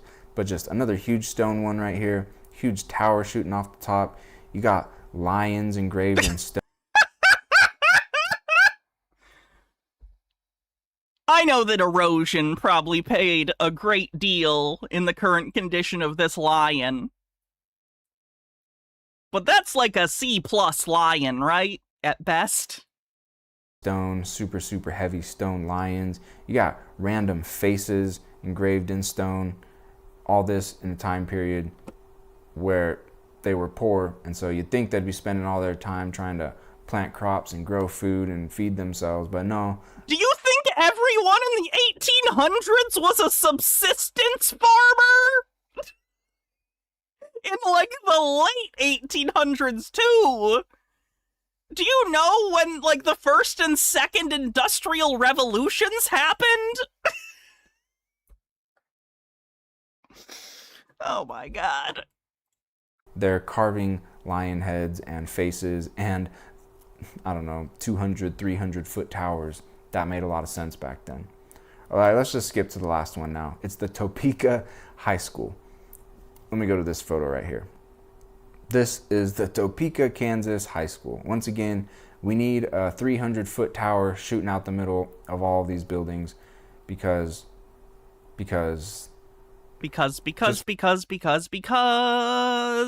the wonderful things he does. For fun. We just think it's cool. We like huge stone towers. Or are there older civilizations that built these huge stone towers? Oh, this was another cool one too. The Wichita Cartholite. So here's a little description. In the 1920s and 30s, no, but it says they went on to adapt the unusual aspect of adding color to some of their concrete. And this is another thing I point out in my videos, is that a lot of this stone building we just see as gray, but it used to be adorned with a lot more color. And there's some places you can still find some of this color, and this is one of those, and it's very cool to learn a little bit about this, that they got mineral pigments and crushed colored glass combined with the concrete to create beautifully colored designs like this stuff right here. Like that is just, that's not paint. They actually It's not paint. I didn't think it was paint. At no point have I looked at anything like that on any building I've ever seen and thought, that's paint. That's masterful stonework, masterful stone masonry. That's crushing different types of minerals and different colors of glass into your stonework and building that way. Just really, really, really, really, really cool to see, and stuff that we are not doing. We suck at stone. Like, we're nowhere close to stonework. Like proper, good, heavy Have I seen acid Saint concrete? I don't think so. stonework. Not even close. When we lay our concrete, it starts cracking the same week it gets laid. Like, we're pretty inferior and pathetic when it comes to the stonework. And here's another look at some of the colors.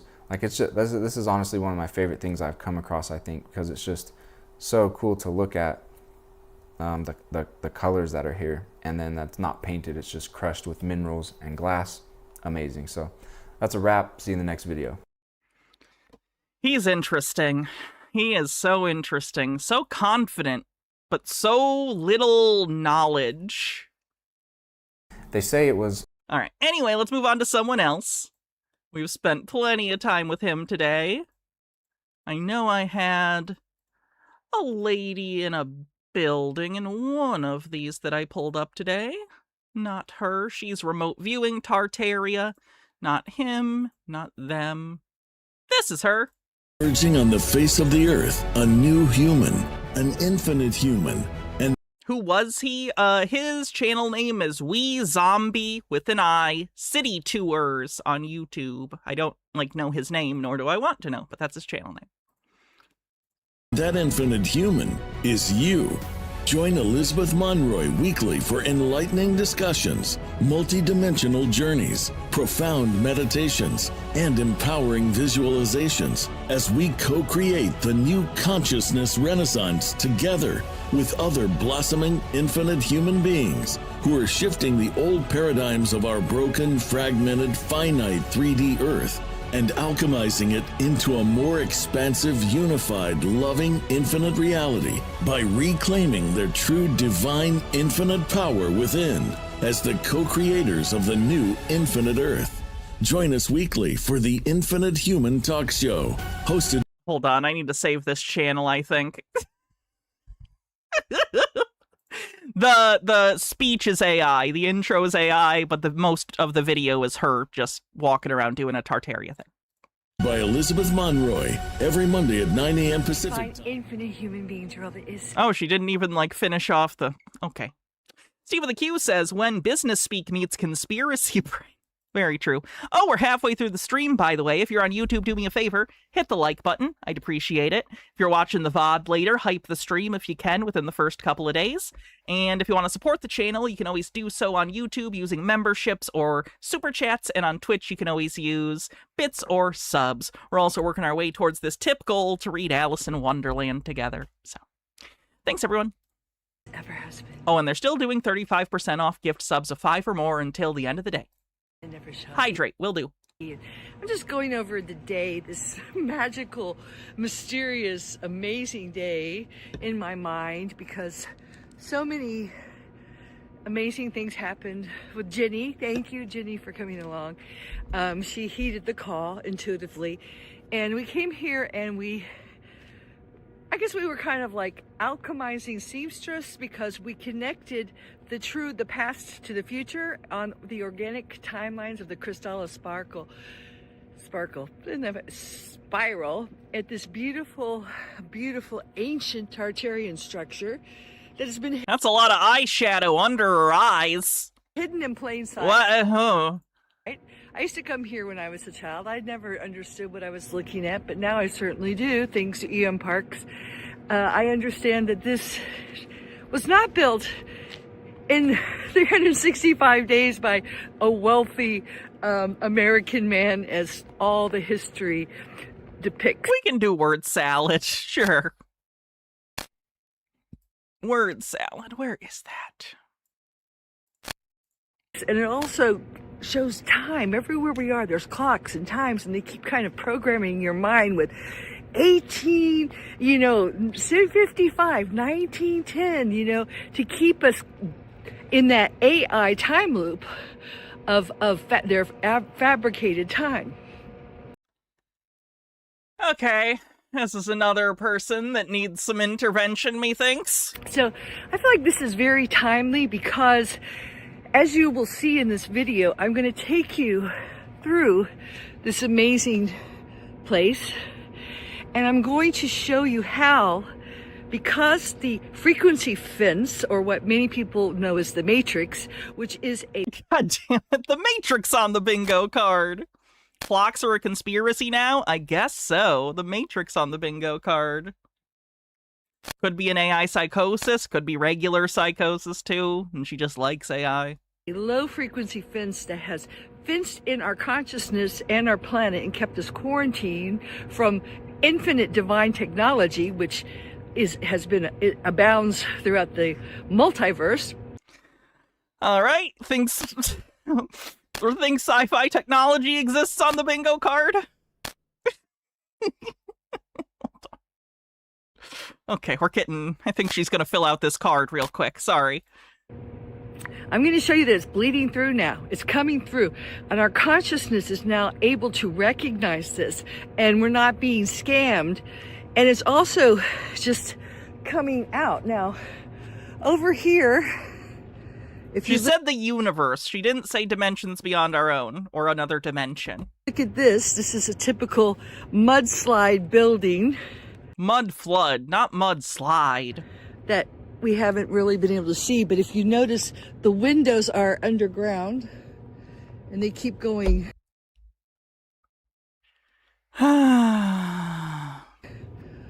Getting smaller and smaller and diminishing, okay? And I will take you on a stroll to a part that has been exposed finally and shown to the world, where you can see the true underlinings of these structures. And there's a massive dome that I did a video in earlier that's what was one of the largest domes. Why do basements confuse these people so much?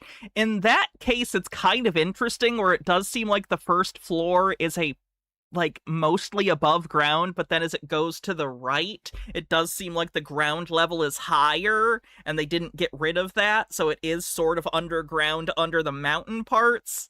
So it is a basement, but kind of only in one part. So that might be why this is confusing her. But yeah, generally I don't get why basements confuse them. Structures. There is also a thing, too, where in some cities they really did, after fires and stuff, just build on top of, the layer of rubble and stuff. But On the planet. that's a thing in anthropology. You dig down to find older stuff. When there's kind of a cataclysm, if people keep living in the same place, they kind of just build on the rubble. So that's why when you're going down further, it's further back in time, generally. For a while. So the reason this is so timely is Thank you. Urban stratification. Yeah. because of the frequency. She does seem dehydrated. She does.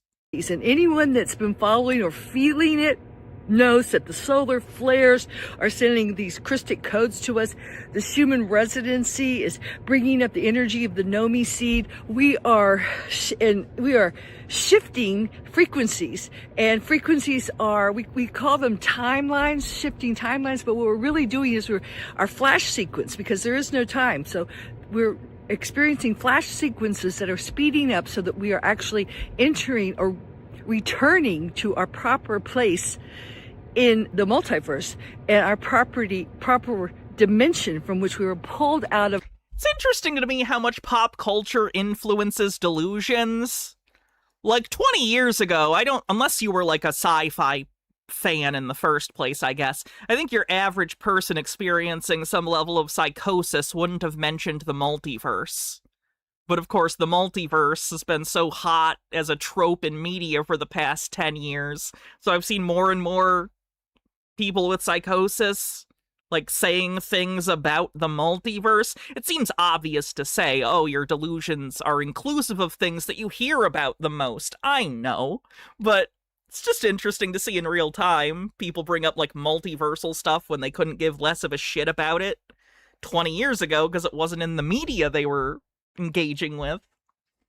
By artificial technology. So why is this so timely? Because what's happening now in the external world, in the 3D world, is that they're doing their best to herd everyone into this artificial technology, this crypt of dead zeros, ones, cryptocurrency, always being fixated on your phone. Okay, obviously you're on your phone probably now, but wow, you're missing what's really happening, because every time you bind your algorithms in. She said we're going back to our own dimensions. Yeah, that's a belief in certain conspiracy communities. A lot of the Mandela effect stuff, like not just like surface level TikTok, you're bored and you're scrolling and there's some stupid video about a Mandela effect and you're like, haha, funny. But like people who are really into the Mandela effect as a serious thing to the point of basically psychosis, they believe that basically everyone who exists is not from their original dimension and that we've all been shifted into the wrong timeline because of CERN or some other tropey thing that in their conspiracy explains the thing. But yeah, it's not uncommon, and some of them believe there's some event that can happen that will get everyone back to their correct universe, where everything is right. Similar to the Tartaria thing in general. It's, again, the Utopia fallacy. It's this idea that we just need to do one thing, and then everything will be perfect for everyone, and there'll be no more conflict, you know? I even see some people do that with capitalism, and I'm pretty anti-capitalism, at least laissez-faire capitalism as it exists today. But, like, I do see some people go like, yeah, if we get rid of capitalism, it'll fix everything. No, it wouldn't. No, it wouldn't. We'd have so many problems. It would fix problems caused by capitalism. It wouldn't fix the human condition. But it would solve certain things. Into that AI world, your brain, it keeps the pathways going in this Mobius strip, which keeps you trapped in time, artificial time. And the organic timelines are here now. The Kristalla spiral, realigning with infinite source, is here now, which is one of the works we've done in these places, so these places can come back online. But this place, for example, didn't only generate, it's huge, right? Do you think everyone just walked around with candles? She probably meant Mobius strip, yeah. They had free electricity, and they've dismantled, and I saw in the museum, I'll show you all this, where they dismantled the copper spirals that would pull the electricity down like the real Tesla did. So what? But at that time, this place was all lit up, and it was a powerhouse. The limestone that's underneath this would hold it like photovoltaic batteries, and they could power everything. And the technology that they had back then far exceeds, that was divine technology. It worked in harmony with our Mother Earth, with the ley lines, with the energetic template of the Earth. It raised your frequency and maintained Earth in balance. Vibes-based conspiracy on the bingo card. Vibes-based conspiracy. There we go. With God source, infinite God source, it maintained our eternal bodies that did not age or decay or die. And it didn't destroy our bodies. It wasn't something we had to be careful with, cause brain tumors or all these things that are. And right here behind me, these gazebo structures, and Eon Park. Ancient Tartarian gazebos. We're doing gazebo conspiracies now. Told me at first, I was like, what? But they were teleportation stations. Jason Proxy says, rip, I could have a bingo if the spots were in the right place, and I'd be well off if there were more zeros in my bank account. So you could go here. I came here from the Yucatan. I took 2 cars, 2 planes. It took me all day. You could be instantaneously in other pivotal points along ley lines that had the same receptive energetic connections, dragon nodes we call them, where ley lines intercept. And then a lot of people, I believe, this is my philosophy, I believe they didn't want to rip open Mother Earth because they respected her with all kinds of roads and things like that. I think they used animals because they wanted to. And for sure, I'm just noticing you can't see the left in particular. It looks like she has very poofy shoulders. Is she wearing like a quite poofy dress, like from the 80s? Because just from what I'm seeing, I know the weird part's blocked off for you guys. It looks like she's wearing a dress that might be out of place. short distances. But anyway, that's me. Like But almost like an 80s prom dress? I'm telling Does that, does that make sense? you this because they're trying to distract you with the bad copy. They're trying to say, yeah, this is it right here. Her hairdo looks like an 80s high school girl hairdo, too. It looks like she hasn't changed her hairdo since 1987. The magic act of getting you to put all your energy, all your quantum into this false All your quantum. Put all your quantum. timeline, which will lead, as the Hopi prophecy talked about, the two timelines of the one-hearted and the two-hearted people. And the two-hearted people follow the wrong timeline because they want... These are the responses from the Google form. Cool. Thank you. I will save this. Give me a sec. To my drive. File. Hold on. How do I add this to my drive? Do I just make a copy? Let me change it to the bingo card real quick so you can't see what I'm doing. I don't know if anything will come up on my drive.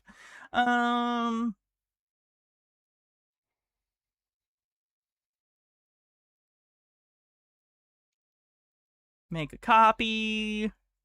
My drive. Make a copy. Cool. Perfect.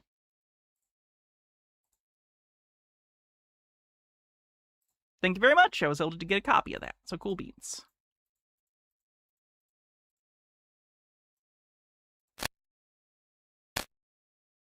want to worship technology rather than respect nature. Look at that, isn't that amazing up there? Oh, sorry, there's a tip. Just a peach with a tip says there's a church in London that is 3 feet or more under the surrounding ground because of all the bodies from the Black Plague. Ooh. And Graveyard Stuffers with a $10 tip says losing contact with people after I start talking is scary, but at least I know I can always come back here to watch. Sure? So, come on in. I'm going to take you inside now. Ciao for now. Kiki, come on. We got to go inside. Oh, sorry. Taking tea. Let me redo that one. Losing contact with people after I started taking tea is scary, but at least I know I can always come back here to watch you, and you are always welcome. Family can fucking suck. Friends can fucking suck sometimes. There's always going to be a safe space here, where you'll always be accepted. I promise that. Okay, hi guys. Me and my assistant, who we'll meet later, and of course Kiki, who's always with me, are going to be working in this amazing Tartarian structure with multiple domes all around, placed on a lot of ley lines. All right, Tartarian technology is divine technology. It's free. It works with our Mother Earth in harmony. They use domes as resonating chambers. They use the ley lines of the earth. They use the natural electricity. It's like people confuse an ideal in their head that they would really like to be true with reality. It's like they're so enamored with the fiction they've created in their head. It must be true. It's so satisfying. I want it so bad. It has to be true. That the real Tesla Oh, nice, Felix. found, all right? What you're being offered now is a scam. It's a bad copy. It's a distorted electrical impulses that are controlled by fallen angelics who are using it. Okay, so she believes in the fallen angel stuff, probably believes in giants, the Nephilim stuff. Keep you enslaved in a technological tyranny of face identifications, of merit systems, of digital cryptocurrency. It's a dead, non-living artificial technology, which has been used for eons by fallen angelics, off-planet entities, yes, the bad people, not just the reptilians. We're talking about also Jehovah. Whoa, okay. Let's go back one thing at a time. Reptilians on the bingo card. Reptilians. Off-planet entities, yes, the bad people, not just the reptilians. We're talking about also Jehovian, Topian collectives. Jehovian Topian collectives. I don't know why I'm even Googling this. Nothing's gonna come up. Nothing's gonna come up when I Google this, right? This has gotta be her specific delusion. Is this gonna be a thing other people are deluded about? Jehovatopian. That the automatic closed captions knew the word, so that's concerning.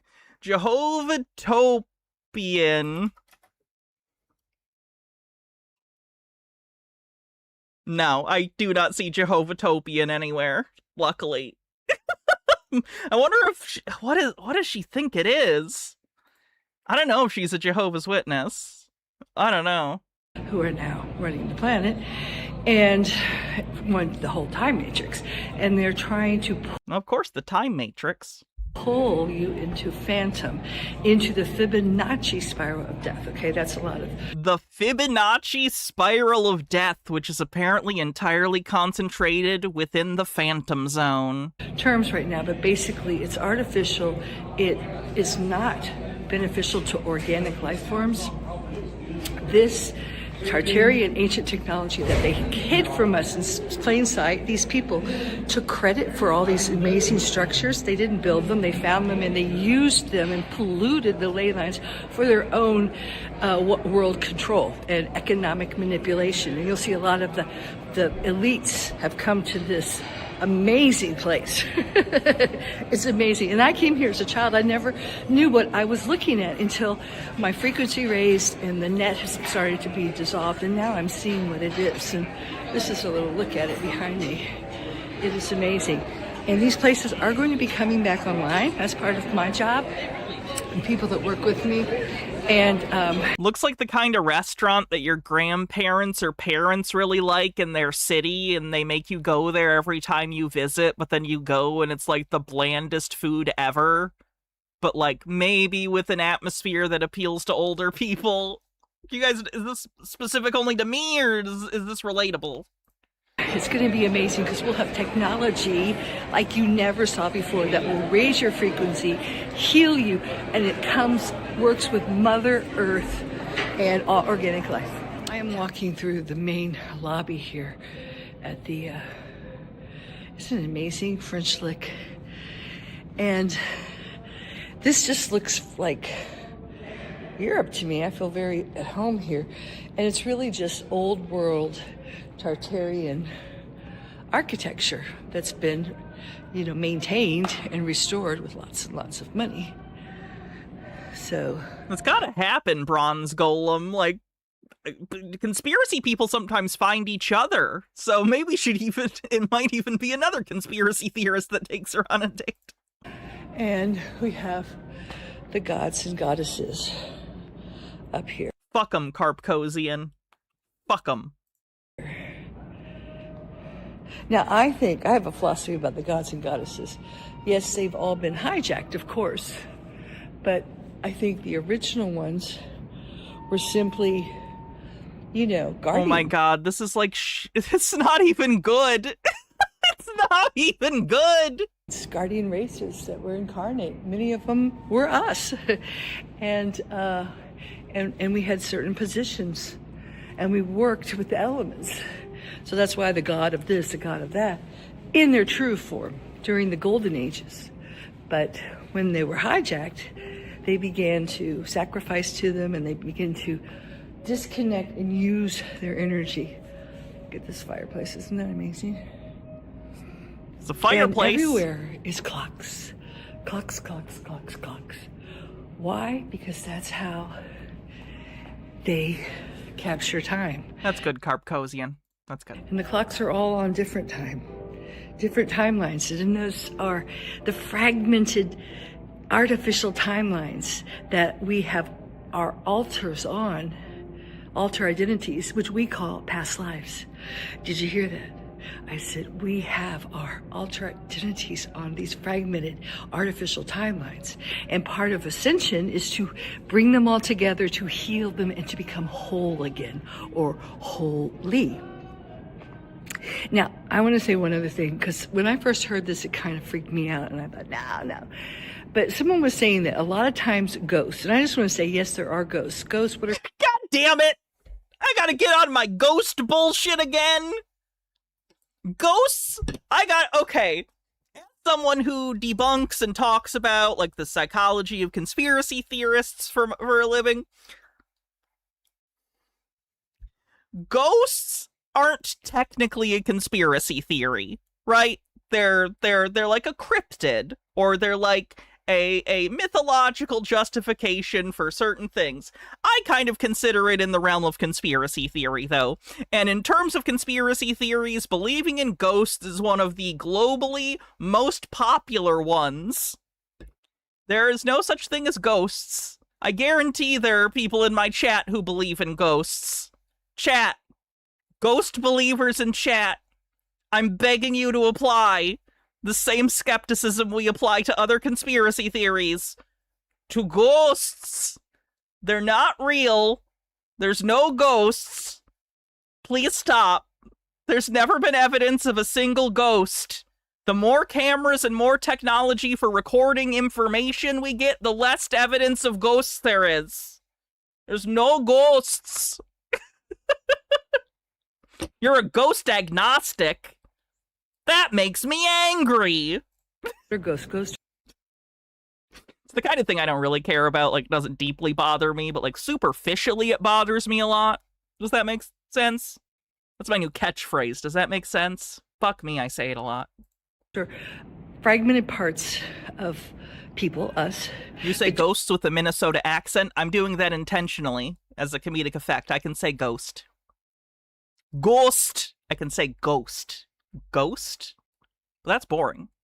Don't know they're dead many times, and they're very upset and angry. They have some emotional baggage that is holding them to a particular Sippy, place thanks for subscribing. and the lower frequencies, and they haunt or they create disturbances because their emotions. And I think if you saw the movie Ghost, the guy who was addicted to smoking was a good example of that.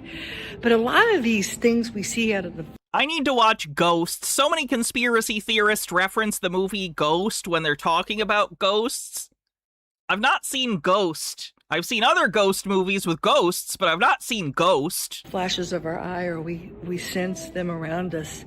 It's just a time convergence of us, maybe us, and The Patrick Swayze vehicle? Correct. and think of time. It's okay. I do own Ghost on Blu-ray. I've just never watched it. Hold on. Hannah mentions Blu-rays on the bingo card. Hannah mentions Blu-rays. There we go. Cup, but us and all the people that move through this area. Don't see why. It's not that I'm avoiding it. I literally own 4,000 plus movies and I haven't seen them all. So anytime I go to pick a movie, I'm going to pick some. I'm not going to pick all of them. Still working on it. I'll get to Ghost eventually.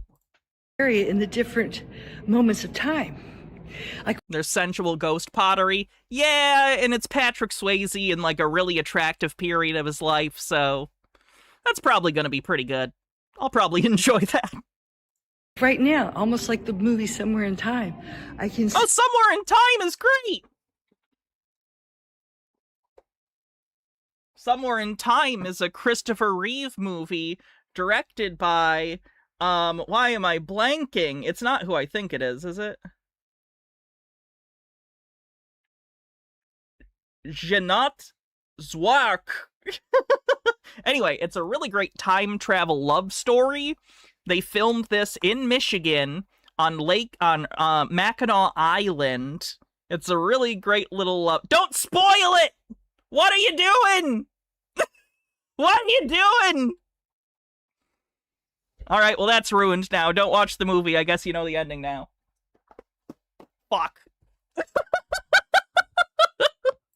see all the people back in the turn of the century walking around here, moving around here, waiting for dinner, having a smoke, having tea, having a dinner, talking to one another. Interesting. Now here, looking Nice radiology. over all of this, there's the front desk. You're fine, Ken Sister Sue. But talking about a movie, though, and I'm recommending it to people, general rule, don't spoil the ending. Felix says, I love having tea. That's funny. I hated it. I chopped my testicles off specifically to not have it. I'm glad you like it. I have E, and it's so good, and I have so much stockpiled. If the government does anything stupid, try it, bitch. I'm set for a while. The patron saints, I'll almost call them. Look at the patron saint here. Pluto. Did we get past lives reincarnation? We didn't, so let's mark that. She did it. Boop, boop, boop, boop, boop, boop, boop.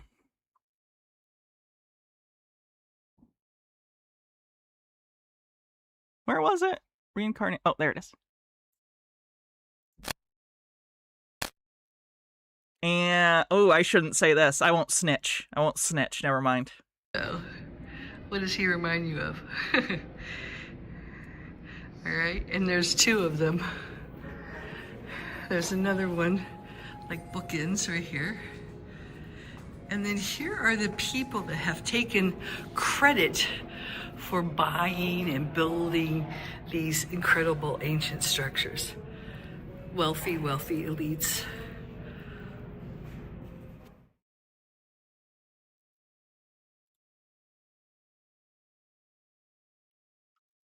It says, this commissioned work of French Lick Springs Hotel was produced by American architectural painter and illustrator Harry McEwen Petit in 1927. Nicknamed the Bird's Eye View artist, Petit is best known for the official artist for the Chicago World's Fair from 1933 to 34. Of course, Tartaria and Mudflood people are obsessed with the World's Fair.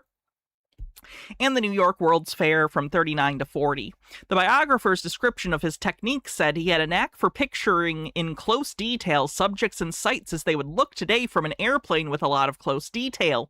One of the best examples of this is the drawing Petit did following the San Francisco earthquake and fire in 1906. For decades, this French lick painting done on paper, which was Petit's custom languished in rolled-up storage inside the hotel. In 2005, crews working on the restoration discovered the piece along with blueprints and building design records inside the boiler room as they were about to demolish the space. Conrad Schmidt Studios, who was extensively involved in the restoration of the historic features, both French Lick Springs Hotel and West Baden Springs Hotel, refurbished the painting. And she loves, it's been a huge hit here. Everyone loves her. And she loves everybody, so that's been nice. And let's see where we're going now. We're going to go to the casino and have something to eat. But I want to see what's along the way. But I did find out a little tidbit. There was a plant, and someone said all billionaires aren't bad, and of course they're not. I never thought that. There's a lot. They're all bad, definitionally. A lot of people that incarnate very high souls that become very wealthy, and they use their money for the good. And it was a Cook family. He was a doctor, and he invented instruments. I have not seen Jumping Jack Flash, and I have also not watched it. That I know Peter, my husband, used as an obstetrician gynecologist, because they made a lot of money because the laser came out and it was non-invasive. So they created all these instruments for doctors to move to this higher form of surgery that was minimally invasive. And the receptionist told me that her life was saved by it because when she was hemorrhaging, they used one of them. So he bought this and the other one and restored it. And he was the one that opened that tunnel, exposing the ancient limestone bricks. Full circle, isn't that funny? And to hear a good doctor, there were actually really good doctors. Thank God. And I know because Peter was one of them. So now we're walking through the ancient corridors to the casino. This place is huge. You ever wonder where the closest person experiencing psychosis to you is? Like in a diameter. Like if you were to put a circle all around you, how far would the circle's diameter have to go before it hits someone like this? I'm walking past all these gift shops and displays. I think about it a lot. And oh, look what's there, the sign of French Lick. The devil. I want to say some of the forces that were around both Jenny and I as we came here. She said the night before, last night, before we did this, there was a rock band that played a big concert in the Dome, and the name of the band is poison. I don't know anything about hard rock, but poison. So they were still trying their best to pollute the lines so that I couldn't do my work and reconnect the organic lines. But my job was easy because we had all this plasma energy streaming me in. All I had to do was show up, position myself correctly, and bring in that. So here's the truth hidden in plain sight. It's called Pluto's Alley. Now, Pluto, god of the underworld. That looks like doesn't understand how cameras work. That would be doesn't understand how editing works. Controls the water flow just like... He's using crossfades and doesn't know how to select the pacing of them correctly or where to put them so it's not cutting off information. It's like she's doing the cut right where she wants it to end and then slaps on a fade, not understanding that you need to give it some room at the end beyond what you want it, where you want it to end, because there's going to be a fade Saturnia in Europe. Gotta give it some runway to fade. Look at this ancient limestone foundation. And this was supposedly... Or have a program that does it automatically and knows to put a little runway in there for you, which does exist. Made in the 19th century by some kind of mason. Look at this. This is so Tartarian. Rocks. Yep. Stones. Must be Tartaria. It's not like many humans use rocks as building materials all the time. Nope, it's those Tartarians.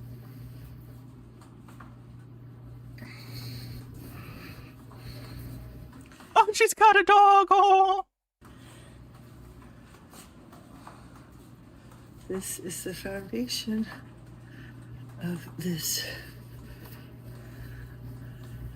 resort, French Lick Resort. As I touch these ancient stones, the rocks outside are also ancient. You probably stepped on them coming in. What are you talking about? I've done the same all over the world, in Malta and Sicily and Greece, everywhere. And I feel what I feel first when I touch the stones.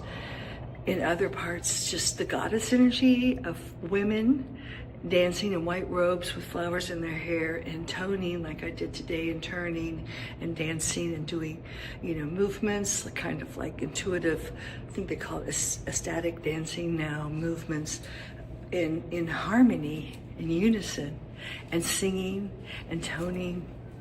And it was beautiful, beautiful high frequency feeling.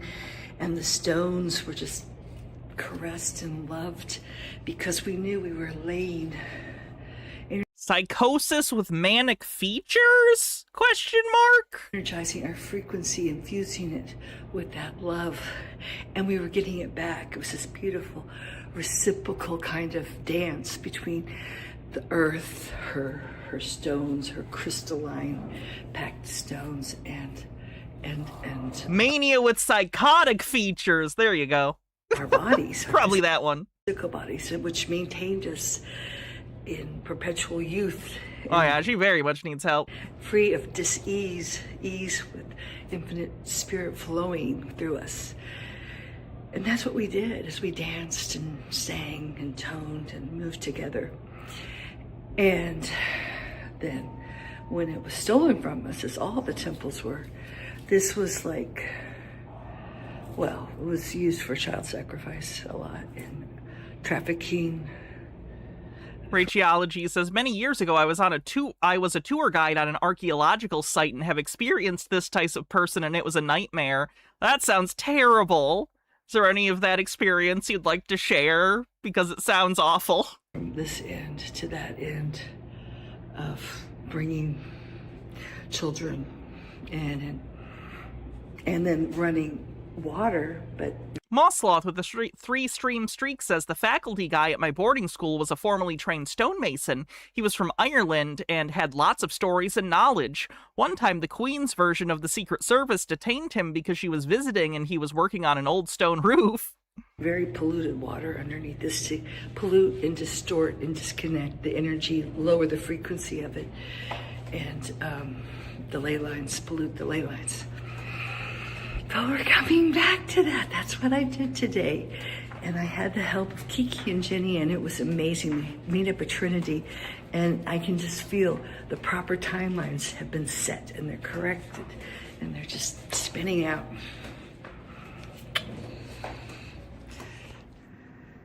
Ancient, ancient.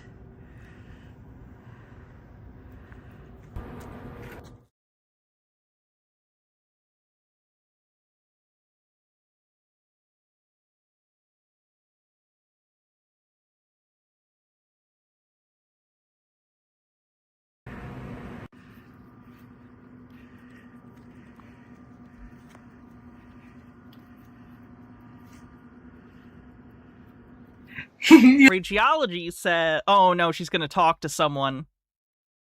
I kind of hope this is another crazy person with her and not some random person. We'll find out, I guess.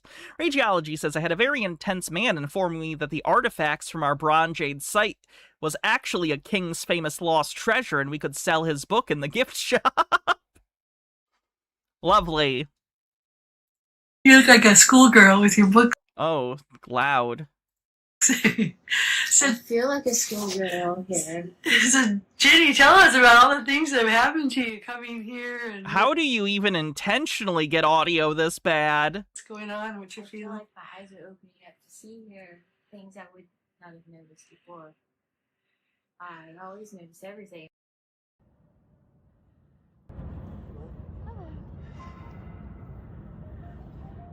Well, at least she has a support system around her. They're not getting her the help she needs, but maybe at some point. Hello, my divine, infinite human beings, you're all that is, ever has been, and ever shall be. And here I am in ancient Tartaria, which is amazing because I used That is not ancient Tartaria. That's pretty clearly a relatively recently built hotel. Like in the last 20, maybe 30 years. come here as a child for years and years, and I never realized that ancient Tartaria was on my own back doorstep. And you know, I grew up in Louisville, Kentucky, and this is just an hour and a half from Louisville, and it is called it's French Lick, but this is the largest dome in the world. This makes the rotundos in Malta that are ancient Let me look like nothing. The reason is because it's been restored, and I have a feeling that this used to be a crystalline dome in ancient times. I mean, we're talking thousands and thousands, millions of years ago. And it's been, of course, perfectly reconstructed to make you think it's modern, too. And it's a hotel. Reconstructed to make you think it's modern. Pretty sure it is modern. List of largest domes by continent. Chronology. Maybe chronology. Where's the one she said? Mossloth says she mentioned her husband in the past tense, and I can't help but wonder if she developed these ideas as a coping mechanism for grief. It's okay, we're all infinite. I'll see him again. Possible. Mainline Christianity was right there if she wanted that, though, so a little weird. French Lick. Find in page.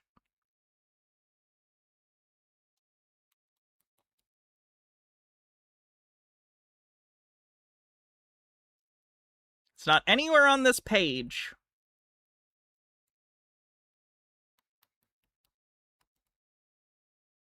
Town in Indiana. Indiana Resort. There we go. When was this built? I think I found it. Yep, that's it. Found it.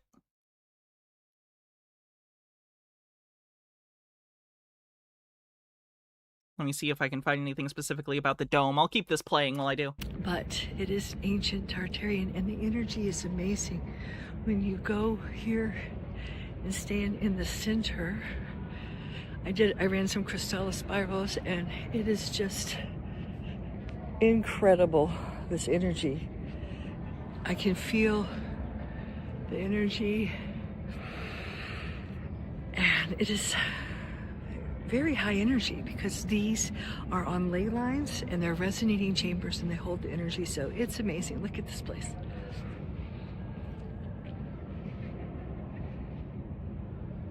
It was only the largest dome But until it was used- 1913. It's actually not. It's been renovated since then, but it was built in 1902. So just think for a minute. Chitara says a base level of understanding of art history would also help people here. Domes, columns, arches, and other structures existed before this Tartaria stuff came out. Yeah, but they would say that's because it was hidden. No, they would just deny that. They just don't believe that. I live in Europe, but the United States, which is so bland and You live in Europe? boring, and all the buildings look like, cardboards, and the stores are like storage areas, and the roads cut through with semi-trucks. This used to be like this. It used to be like Europe because it was all Tartaria. It was all Tartarian architecture, resonating chambers that raised the frequencies that were built on ley lines. And the elites either destroyed it all, like they did with the World's Fair, and the people who are accredited with creating this did supposedly the Chicago World Fair. Right. They just created it and then they took it down. So isn't that interesting? And this has signs of Pluto, with horns all over it. And the waters that are healing waters were used and sold. Reminds me of someone I know that's doing that now. But they've also been polluted, a lot of the waters. The Pluto has been polluted. And what is Pluto? The god of the underworld. So they used the energies for their own Homophological determinism? power to maintain control over Hominophonic determinism. Christ almighty. the Earth's ley lines, and to the U.S., and to control economics, to control politics, to control everything. So that's what they were doing here, and then they You're at the age where you still consider Pluto a planet? It's not. also desecrated It's a dwarf planet. the ley lines with sacrifices and all kinds of other things. So isn't this incredible?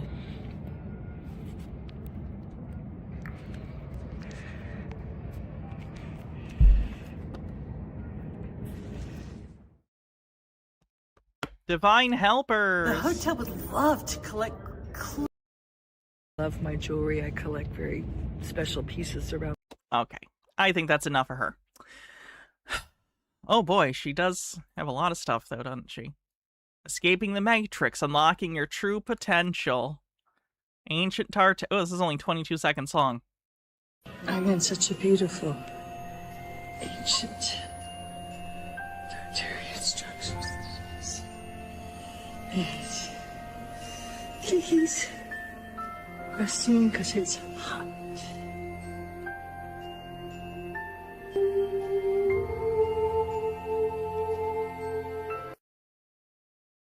That was off-putting. Alright, I have to use the bathroom real quick. So I'm gonna go pee real quick, and while I'm gone, Cher will tell you about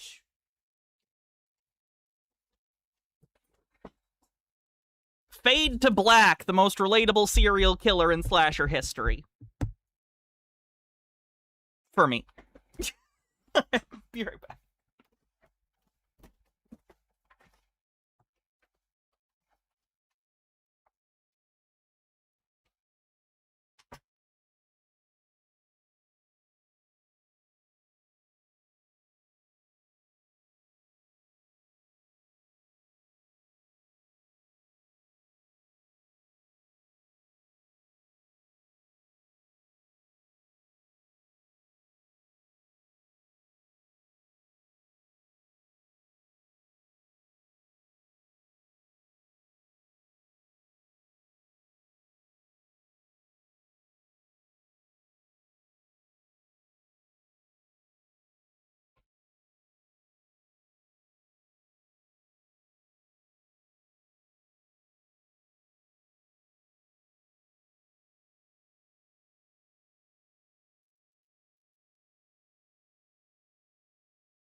We're in the middle of an ad right now, so I'll wait a sec. I think there's about 40 seconds left before we're out of the ad. Chair mentioned cheese. Well, that doesn't count. Justice for Pluto? No. No. Pluto is not a planet. There's no reason to consider it a planet. It's not a planet. Don't let your nostalgia overtake facts. Okay, what else we got? Do I want to watch a bunch of dude bros on a podcast, or do I want to watch another crazy person walk around a building and say a bunch of stupid shit? I don't know, what's dude bro podcast land like these days? Let's go. We're back with another episode of Conspiracy Chaos. Oh, you gave more bits at a bad time. Let me get those real quick. Mossloth says she lives in Europe, so I think she's an expat immigrant. She's an immigrant. She gives off the same energy as the old people that come into the deli for imported cheese because Europe doesn't use artificial rennet. I hate the term expat. Not a fan of it. White people use it to pretend they're different than immigrants because they use immigrant like it's a slur. They don't want to be called that. You're immigrating. You're an immigrant. Anyway, continuing. My name is RGB. We got joining me as always. Got my co-host. We got Area 51 Anthony in the house. What's up, Ant? Holy shit, I hate technology. Did I ever tell you that? That is a pretty bad thing when I'm doing podcasting, you know, and I hate technology. Gotta get it done. Without it, we wouldn't be here at all, man. Without it, we wouldn't be here. A little technical difficulties to start tonight, but we're getting it done. Also in house, we got the other co-host, Florida. I almost called him Area. To be clear, these are supposed to be 4 different people, right? 51 Mike, Florida Mike. Not all the same guy at different parts in his life with the same personality. Building. What's up, dog? What's going on, big dogs? How are we doing today? We're good, man. We're good. Special guest tonight, guys. We got a returning guest. It was our second guest ever on Conspiracy Chaos. We got our guy Steve, the Tartarian Explorer, joining us here. Steve, man, welcome back. Pleasure to have you back on the pod, my man. The Devil You Know, thanks for 52 months, says Pluto's a dwarf planet and dwarves are rowdy, so we had to kick it out before they started to brawl. That's fair. Thank you so much. Dude, I love the intro. It's so amazing. Like, appreciate that. Intro is so good. Like, and you know, you get the Tartarian buildings in that intro too. You know, you really, that stuff's awesome. Oh, yeah, we got it. H-Baird says, immigrants are people who move to a country to start a new life and seek citizenship. An expat is someone living overseas for a set time for work and intends to return to their original country. I'm a former expat, and the visa I had specifically said I couldn't use my stay to help get citizenship. I see people use the term expat when they mean they are going to live there permanently. The correct usage is fine. I'm talking about when people say it when they really mean immigrant, which happens all the time. Man, got it. So the last time you were on, man, you were just getting ready to take your trip. You were going on a big trip. I think it was like a 5-month expedition, I guess I'll call it. Sri Lanka, Cuba, all over the place. So why don't you tell us a little bit about your journey? And I know you got some pictures and a little presentation for us. So you take the floor, man. We were virtually riding along, and we want to hear all about it. All right. Well, thanks for watching and supporting my channel. Yeah, I got a YouTube channel where I talk about this kind of stuff, the old world buildings, and I'm actually gonna. Steve the Explorer. Hold on, let's look up his channel.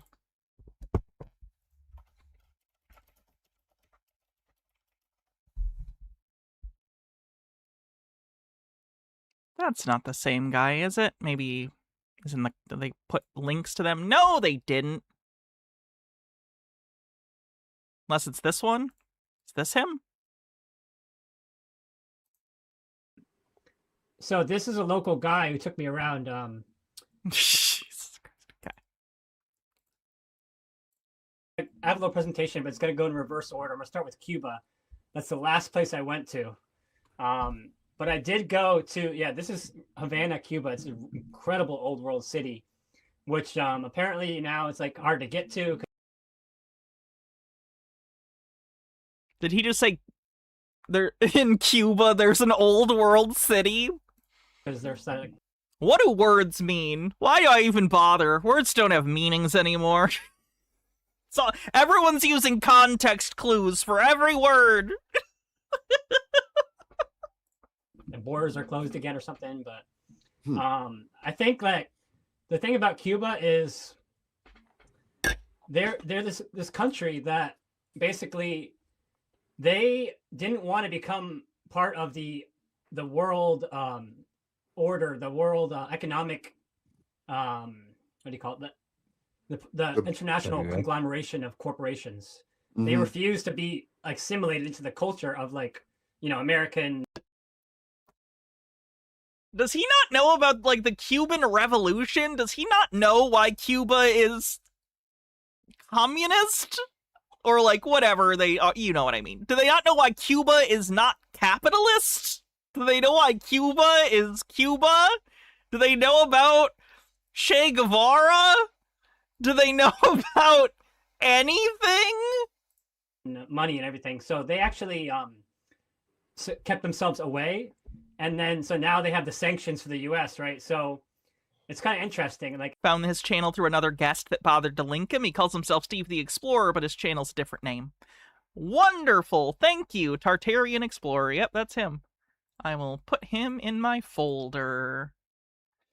Oh, that guy commented, responded to me. Let's see. Many replies.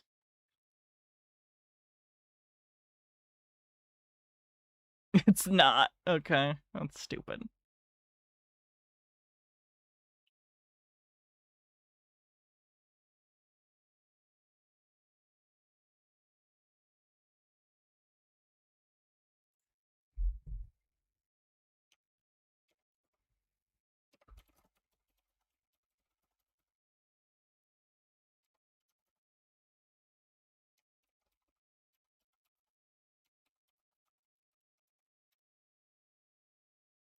Okay.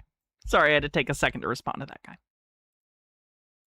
everyone thinks that Cuba's like a bad place, like they have a bad reputation almost, but actually it's pretty freaking cool what they did. I think it's kind of what the opposite of what you hear in the news. You can't see his replies. That's fine. I don't need you to. You know, it's like the places they say you don't go to or you shouldn't go is actually the kind of the coolest places to go. So I'm really happy I went there.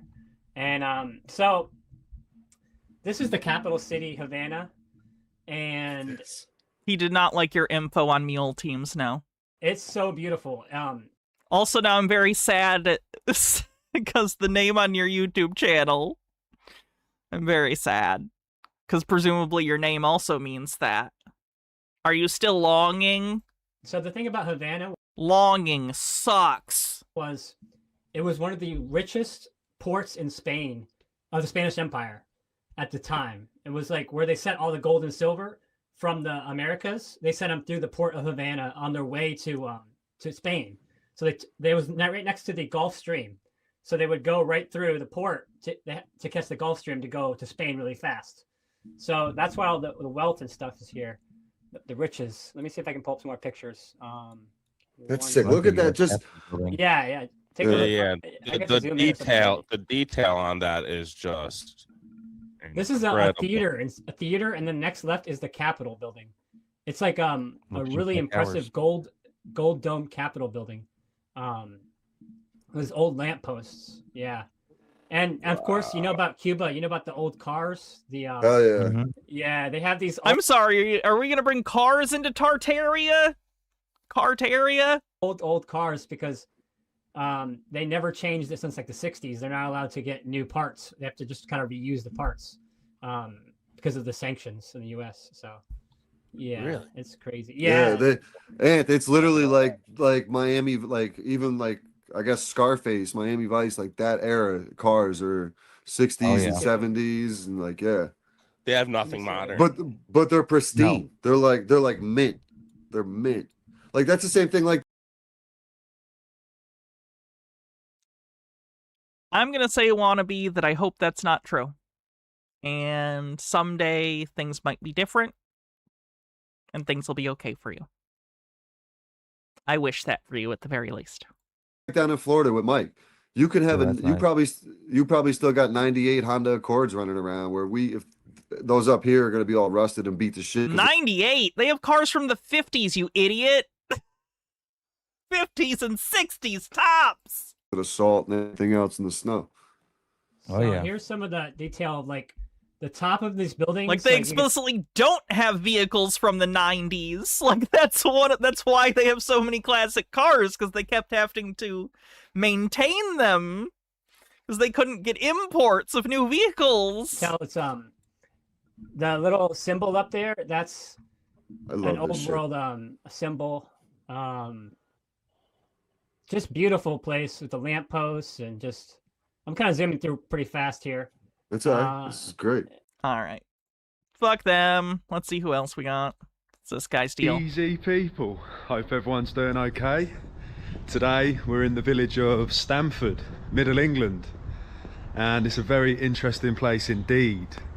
The recent survey told us that there's a population of just 20,000 people. But there is 5 medieval style churches. One more thing, wannabe. For what it's worth, I see you for who you are. You say that's who you are, that's who you are. So at least I see you that way, just so you know. In the village, and you know my thoughts on churches, old world power stations. So that's a rather large amount of churches. Oh yeah, the Cuba stuff is fucking disgusting, Profane Priestess. I can't fucking believe it. It's maddening. For a small town of just 20,000, and that's a recent population. These churches, the official narrative tells us, go back to the 16th century.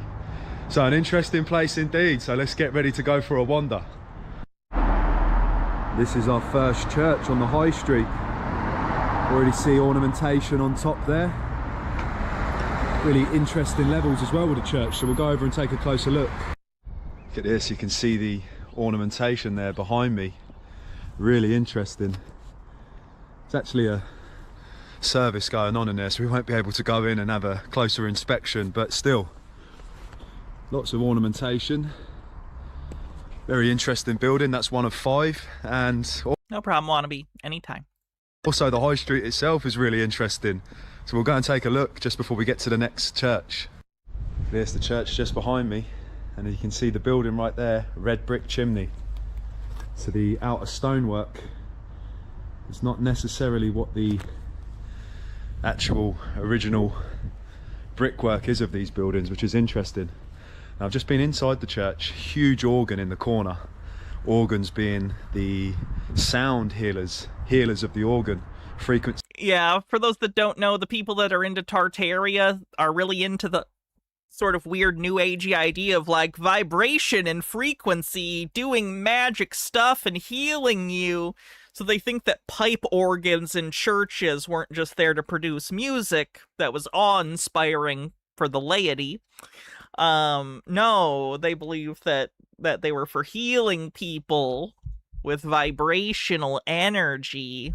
See vibrations of the old world in the old world energy buildings. This is the entrance up to the side of the church. You can see steps leading up. Blockwork goes quite low, which tells me it's a lot lower. And if we just look over to the other side of the road, you can see lower level windows with the doors raised up, which is just more repurposing. Look at this beautiful ornamentation at the side of this church still here, and really interesting placement on the windows on the side street.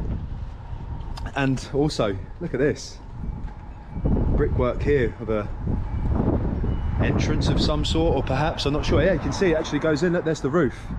So this would have been a... Likely that used to be a coal chute that goes into a little shed outside of the church. So they probably had this built when coal burning furnaces were still a thing.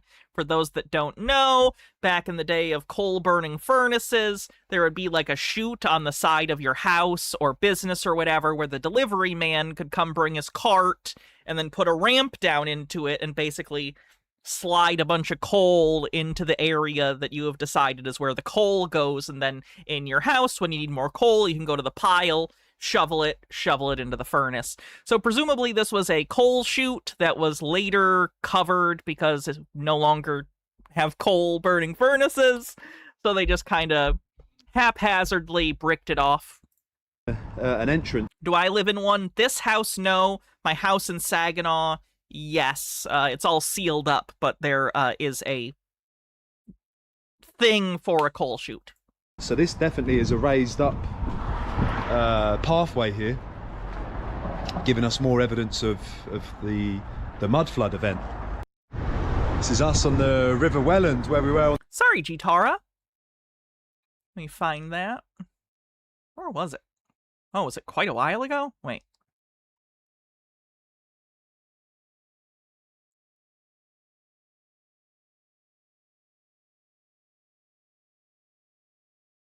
Wow, it was quite a while ago.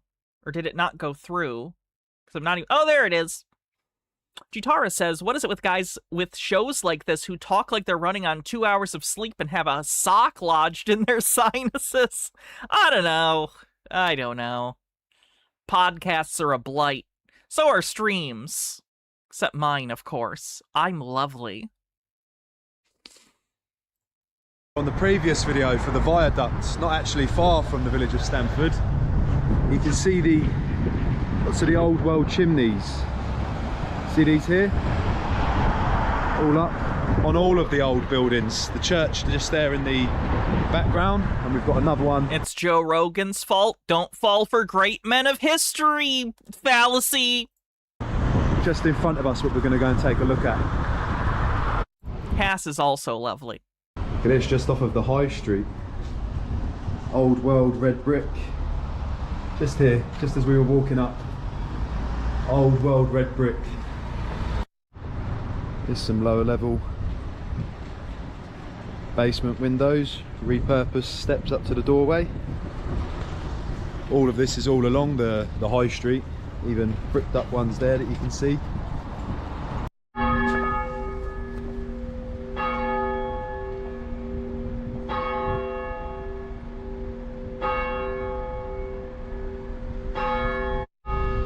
So this is us at the second church now, as you can hear it chiming. Really interesting that it's on top of a small mound I've spoken about before. Just a Peach with a tip says, the coal salesman made good money. My great-grandfather sold coal in Wisconsin in the early 1900s and sent all his kids, including the girls, to college. All these mounds, almost just to cover up how actually low the church. Why is he obsessed with red brick again? Something about iron? Tartarian people believe that red bricks are some sort of energy storage from Tartaria. Goes, and the buildings right at the side have lower level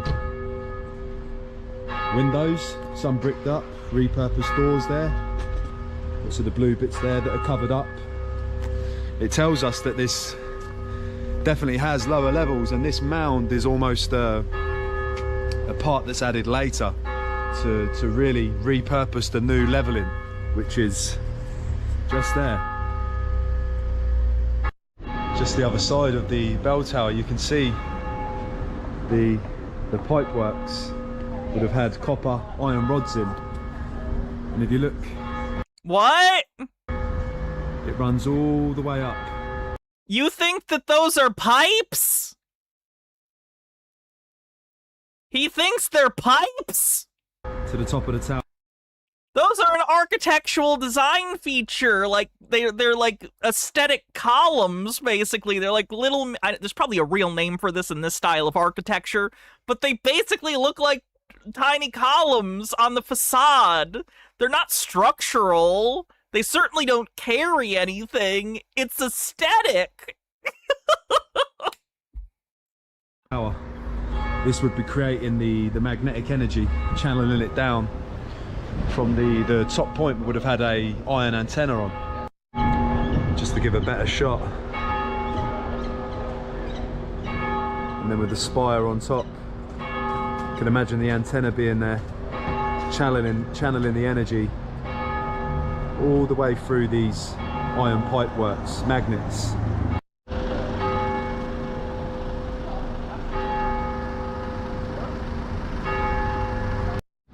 Here's the third church just behind me, guys, and you can see currently going under restoration work.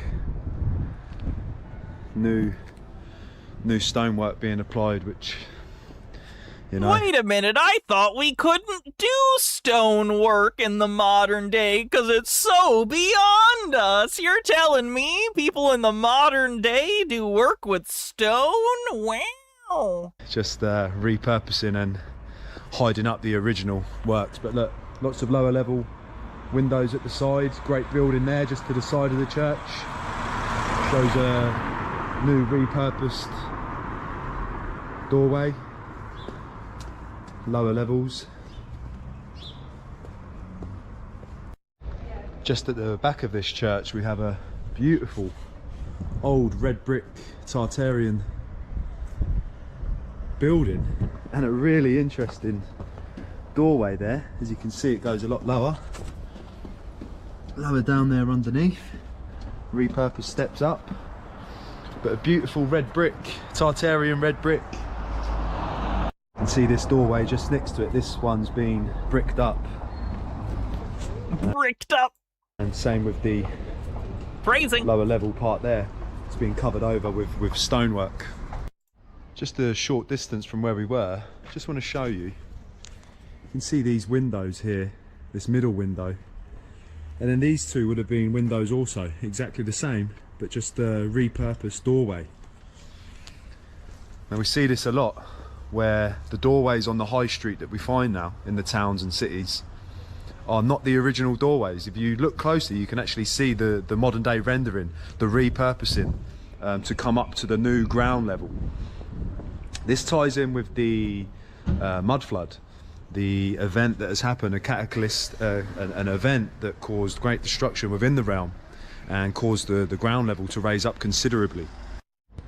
Just at our fourth church now, really in close proximity. It's not that we built on top of things when fires and stuff happened. No. It raised the ground level. Each other, and you can see the ornamentation on top again, much of the same. This could easily be used to harness the electromagnetic energy from the ether. Same at the front, which we'll go round and have a look. You know, this is how close we are to the other churches. There's the spire of the other one in the background. The one that we've just walked from was literally 100 yards in that distance. Some old red brick as well, just at the side of this church. But we'll go around and take a look at the front. You see it, much of the same ornamentation. Have the magnetic rods in each part, but it's the Antiquitech on top. Carpcosian says Seattle has a tour of the undergoobins of the former city. What's a goobin? I've never heard that word before. Goobin! Points of interest. You can really see, if you look at the four spires, the battery cylinders running around each one, which would contain an iron or copper rod. We would have had a antenna gubbin on top. Gubbins. And this would have harnessed and produced even more energy, bringing it down in a current into the old world energy building. Wow, look at this one in the background, guys. We've got an old world copper dome. Nemesaur, thank you so much for 20 tier 1 subs. We're so close to our goal. Yay! Thank you, Nemesaur. You're always so generous, and we appreciate you a lot. The spire, weathercock on top that we know. No, I understand that after the fire they build upwards. I just don't know what that word means. Goobins. What the fuck is gubbins? What is that? This isn't a bit. I don't know that word. Explain it to me. There's a repurposing. And lots of smaller ornamentation that runs round that would have been the battery cylinder. So this assorted stuff, basically, especially of little value. Thank you. One is still an old world energy device intact, which is amazing. Amazing to see. It's a beautiful building as well. Lots of... Just a Peach says, Seattle sank and had a fire very close together. There's now a large underground ornamentation. Is to say Sunday? It is. On the top part there, I don't know if you can quite see that there, but this copper dome really is fantastic to see. Just at the entrance here, founded circa 1483. So incredibly old. as I said earlier at the start of this video, the population being just 20,000 today, buildings like this being built nearly 600 years ago, I mean, really. I don't think this building is out of the realm of possibility for a town of 20,000 people. Look at that. How many people do you think it takes to build a building? Incredible. Old world energy building. Like, I've been in towns of like 1,000 people, if that, and they have churches like that. Not as old, but still stone churches built like a cathedral. Just 100 meters from where we just were, you can see it in the background. And we have more, much of the same. Old world antenna, copper dome, cylinders running around the side, and just here as well, another smaller Catholic church, copper rooftop on there with a weathercock, repurposing. What an incredible place. Even the cylinders here. This is all on this high street here in Stamford. Just an amazing place. Incredible. Look at that. The building there just to the side of us. We come to the residential part and lower level access that we see. Repurposed doorways. This is an incredible village, Stamford. Really encourage you to come up here and have a look for yourself. And we've got more exciting. Am I Wenda or Wilma? I think, what did we stick on? Was it Walda? It was Waldo, but with an A? Things to go and have a wander around. 50 meters from where we just were, we've got a Reformed church, old world building, red Tartarian brick.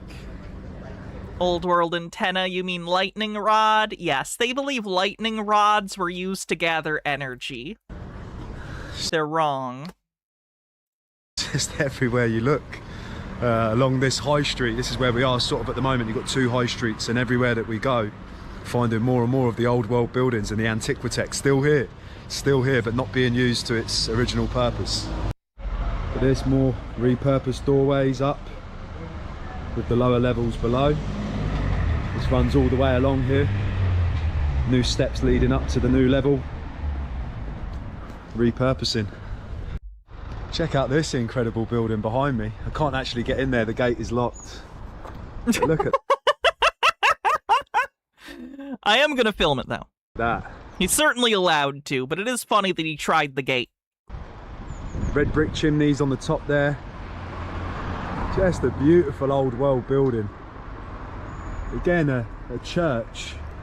I mean, I've lost count now of how many churches. When I read up, just being the 5 medieval ones, there's a lot more than that. There seems to be a church every 50 yards. And you know what I've seen? Yes. Are you familiar with human beings?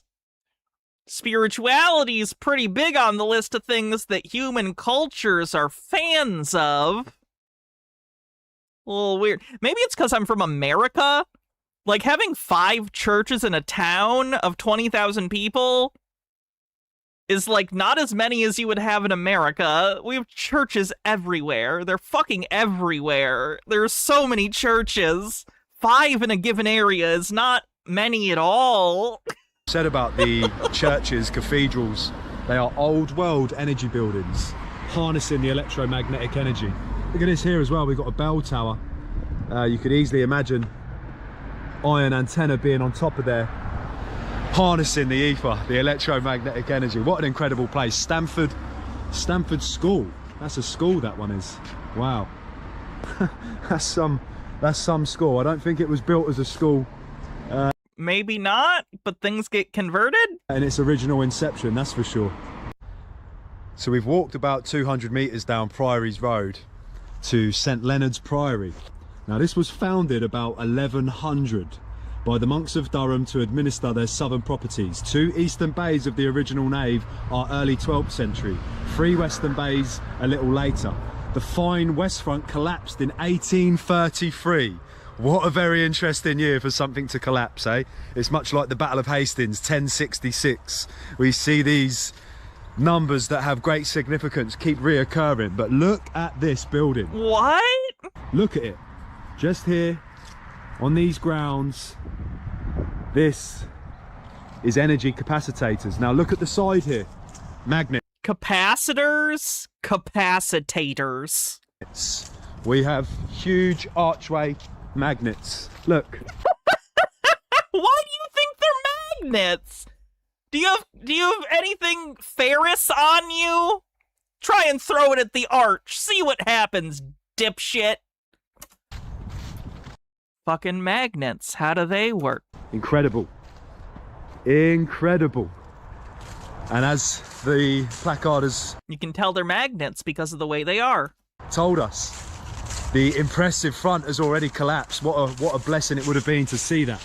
But look at this, guys. Is this battery in some form, that the power being generated more over there, and this being the storer with the magnets, with the magnetism in the archways?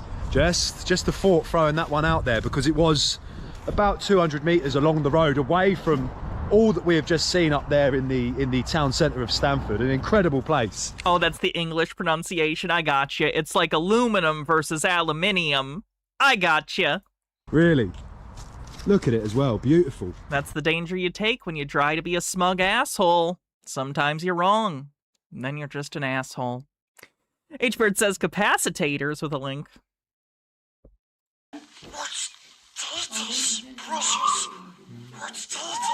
That's as much of that as I can play. Even that's iffy. Everything about it screaming old world power stations. Down the other side, you can clearly see that these steps... That's because you basically used the internet to brainwash yourself into associating old structures with power generators, not because they're actually power generators. Are added much later. This potentially could have been a window, and now has just been repurposed as a door. So you see this a lot. Or it was just a door. When you really give attention, when you really analyze these doorways and the rendering around the doorways, you really see... Guys, he's very special. He has the discernment. He knows the secrets. He's in on the truth. He's the chosen one. We gotta stop sending these cultural narratives to people. Holy fuck. Just how they've been added much later than the building themselves, and that is because the majority of these buildings go down. They go down a lot lower than we are led to believe. These houses, we're just walking away from the Priory Church now, and these houses along the road are the red brick. But the doors to me feel like they are... They feel like, this feels like... But the doors to me feel like they are repurposed doors, not the original doors that would have been to these properties. I feel like it. Why? Oh, so it's just like a thought that popped into your head that has no value at all. Cool. Why are you retaining that? If I get thoughts like that, I go, that's nonsense. That doesn't mean anything. That's just a feeling. I'm basing that on nothing. And into the trash it goes. Like, you're focusing on these feelings and going like, ah, yes, I feel this. I need to believe this. It's just the feeling I'm getting as walking along here. It'd be fantastic to know whether they've got... Zytam says the Sagrada Familia Church 145 years ago and only just finished this year, I assume was began building 145 years ago. It's BS that we can't build this anymore. And then there's a link to the Wikipedia page. Let me look at that. Oh yeah, Lego just did a set out of this. Yeah, they just finished this. It's beautiful. You guys know I'm not a religious person, but still. Very beautiful building.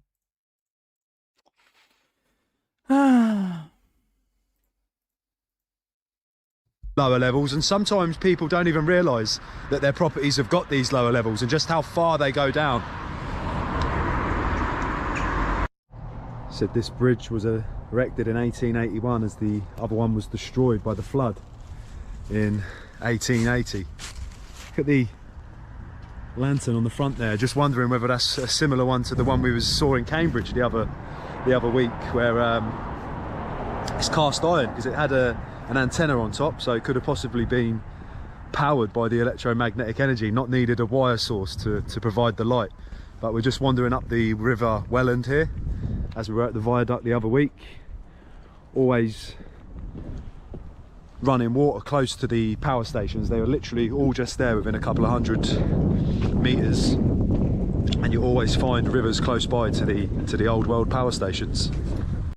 This little placard here in the town centre. Stamford was one of the most important towns in the country at the time of the Domesday Book.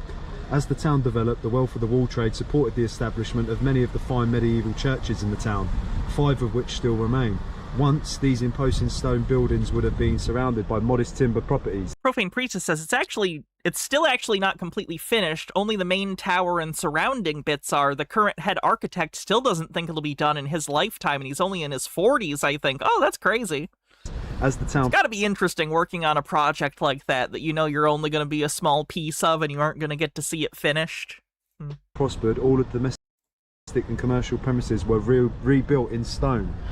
So there is telling us that this outer stonework isn't what the original buildings were made from. And I've already seen some of the original red brick underneath it and side by side with it. So it's fair to say that this was an old Tartarian town, a very important place to say the least, because to have that many power stations within close proximity of each other would have been churches. They're churches. Generating a huge amount of energy, of electromagnetic energy. So this town really is an old Tartarian city. Look at this, just a short distance in the centre there. Can you see that? Can you see that? An antenna standing right there. Some kind of spire. Yeah. It's not an antenna. Wait until these people learn about obelisks. So it stays. We must protect the pylons. The Stamford Eleanor Cross, but nothing remains. So they erected this in 2008, a graceful spire, as a reminder of it. Just wondering whether that's similar to the market cross that we have in my hometown of Leighton Buzzard, which I've done a video on. And we see market crosses in many of the old towns, the old world towns, that don't really serve a purpose, but perhaps they did.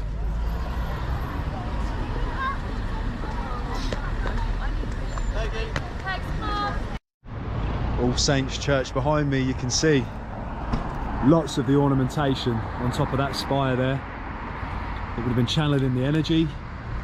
We have all of the cylinders, capacitors running around the side of the building. So many up here on the side. Let's go and take a closer look at these ones. Look at this. You can just see even more ornamentation as well, just up there on the top. All the way. Running around the side here. I've just lost count now of how many churches that I've come across here, the old world power stations. Such an incredible structure. Really, with the huge spire as well, you see the spikes coming out. That assists the energy as it's flowing down. And as we read on the placard, that this stonework isn't the original structure itself. I think what's fascinating about this guy to me is not only that he believes in the Tartarian stuff, fine, tons of people believe in it. He seems to have a very strange unearned confidence, not only that Tartaria and the mud flood stuff is true, but that he has some sort of unique understanding that allows him to look at architectural features and tell you what the technology behind it was. Of course, it's all bullshit, because none of it's true. So there's nowhere he could be pulling information from. So in his head, he's just like, I think it's this. And he just thinks because he thought it must be true? How do you do that and not see what you're doing is nonsense? And even in their own words, this place is 600, 700, 800 years old and older. But potentially these buildings could have been here for thousands of years. Just there opposite you can see huge red brick furnace. So there we have, in their own words, a castle was here 1,000 years ago, ruinous by 1340, demolished by the mid-16th century. Such a shame that we don't get to see these old world structures, but yeah, most structures ever erected are gone. Most primary source documents ever written are gone. Most of history is gone. We understand like 1% of 1% of the totality of human history, and we extrapolate from that. We've seen more than enough in the town of Stamford to tell us that this was a very important place, an old Tartarian city generating huge amounts of electromagnetic energy. So we have this beautiful backdrop showing the old world power stations. It seems like a great place to leave the Stamford part of the video tour anyway, because we're going to head over to Berkeley House now, which is a mile, maybe 2 miles, just over the way We're gonna be done soon and I think anyway. we're going to be really impressed with what we see. But what a beautiful place. Wow, guys, I hope you're as impressed with this as I am. This is unbelievable. Old world Tartarian power station right there. You can I think that's just Downton Abbey. see the blue on the domes. They are copper, great conductors of electricity. We have weathercocks. Yeah, they're probably lightning rods. Placed on top that are obviously modern day altercations to the old world antiquitech that would have been there. Iron rods, just everything about this building. Huge chimney stacks as well that would have contained iron rods as well. Everything about this building is screaming electromagnetic energy. Nothing is. Nothing is. All of that is coming from your brain, not from the structure. It is meaning you are applying to the thing. It is not something that exists within it. It is not a denotation. It is a connotation that you have attached to it because you're fucking crazy. Really unbelievable structure. Such a shame that you can't get over. They've got this moat round and the gate's locked. I'm going to try and get a better look from all angles to show you this, because really it's an old world Tartarian building. So you can't get closer, guys, but if you can see just down there, you can see the lower level windows. Clearly going to have lower basement levels. Huge spire in the middle with a modern day weathercock, but that would have been a huge iron rod antenna back in the day. This building is just incredible, really it is. And as I was coming in, there was a map of the tree system, which would have been like a microchip, a board, a computer chip board, exactly the same layout and design. This would have been harnessing the electromagnetic energy from the town that we have just come from, which is just over here. When we go back the way, I'll show you the map so you can see exactly how it is. It's a circuit board that would have been channeling the energy that this would have been harnessing. You can see the blue copper domes right here. This one's really weathered. He used to sneak into the grounds there to smoke weed. Are you Tartarian? But there you Was it Tartarian weed? easily see the blue copper also there. And as I've said on many other videos, copper is a great conductor of electricity. Now if you would have placed an iron rod on top of the copper... Gasp! Does he think that's like a thing people don't know? You can harness the electromagnetic energy right There's down... a reason wires generally copper wire, whatever. ...through to the building, and this circuit board that surrounds this whole area would have been letting the energy flow naturally as it goes through the ether. The ether is the empty space that is electrically charged. You have atoms, molecules. The ether doesn't exist. It's a defunct physics hypothesis, basically. Pluses and negatives. It's happening all around us.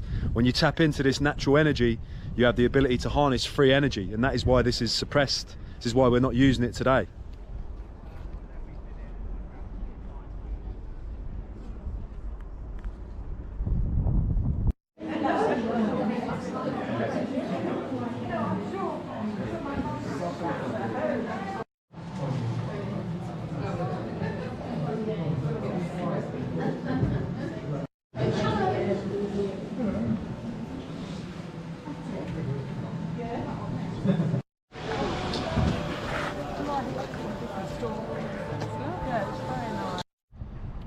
So this is the garden layout with the trees, and as I said, it resembles a circuit board. You can see all of the energy lines running, just mirroring a circuit board, and we find that a lot in these places. And the gardener is actually an interesting character I've just been looking into. Capability Brown, his name was, referred to as the greatest gardener of the United Kingdom, for his capabilities, obviously. But they attribute much of this work to these characters just to cover up the real purpose of it, because, you know, he'll be renowned as the greatest gardener, but there'll be no mention of this being laid out as a circuit board to do with energy, the ether. So I made some short videos whilst we was in the very small section of the house that we were allowed to go into, giving reference to Sir William Cecil as the builder of Feels like he's reading the signs and then riffing. That's exactly what he's doing. this house. Interesting character as well. Lots of points in there telling us that he... The line between research and improv is very thin. A person who's only done improv. Sway magnet. So I made some short videos whilst we was in the very... was the first Baron of Exeter, which I believe has a cathedral as well. So these families, these prominent families, are just attributed with much of the old world architecture just to cover up the true purpose of what they were.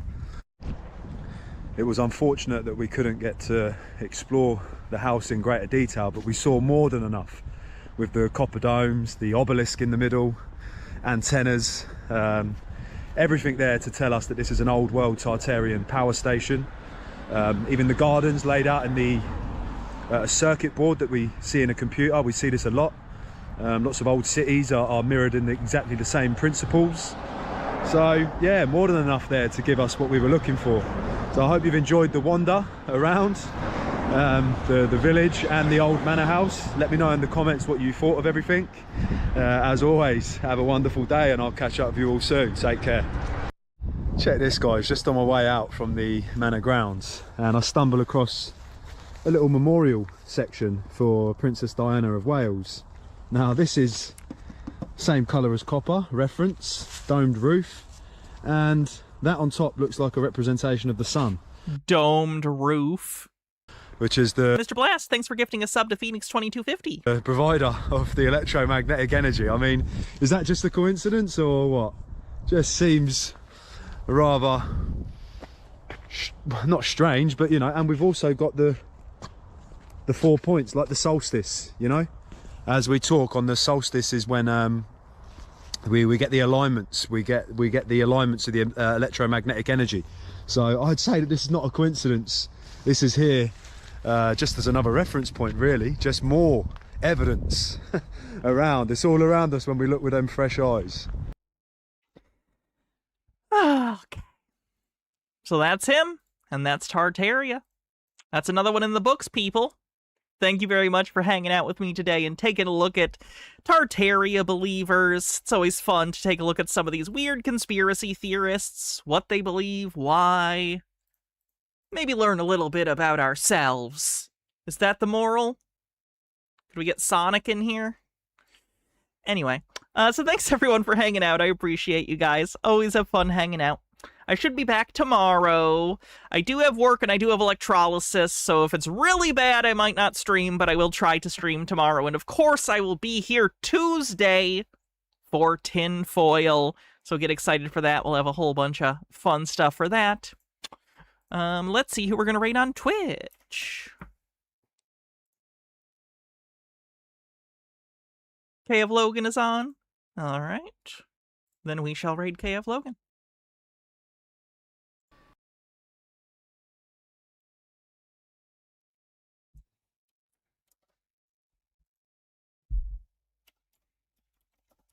All right.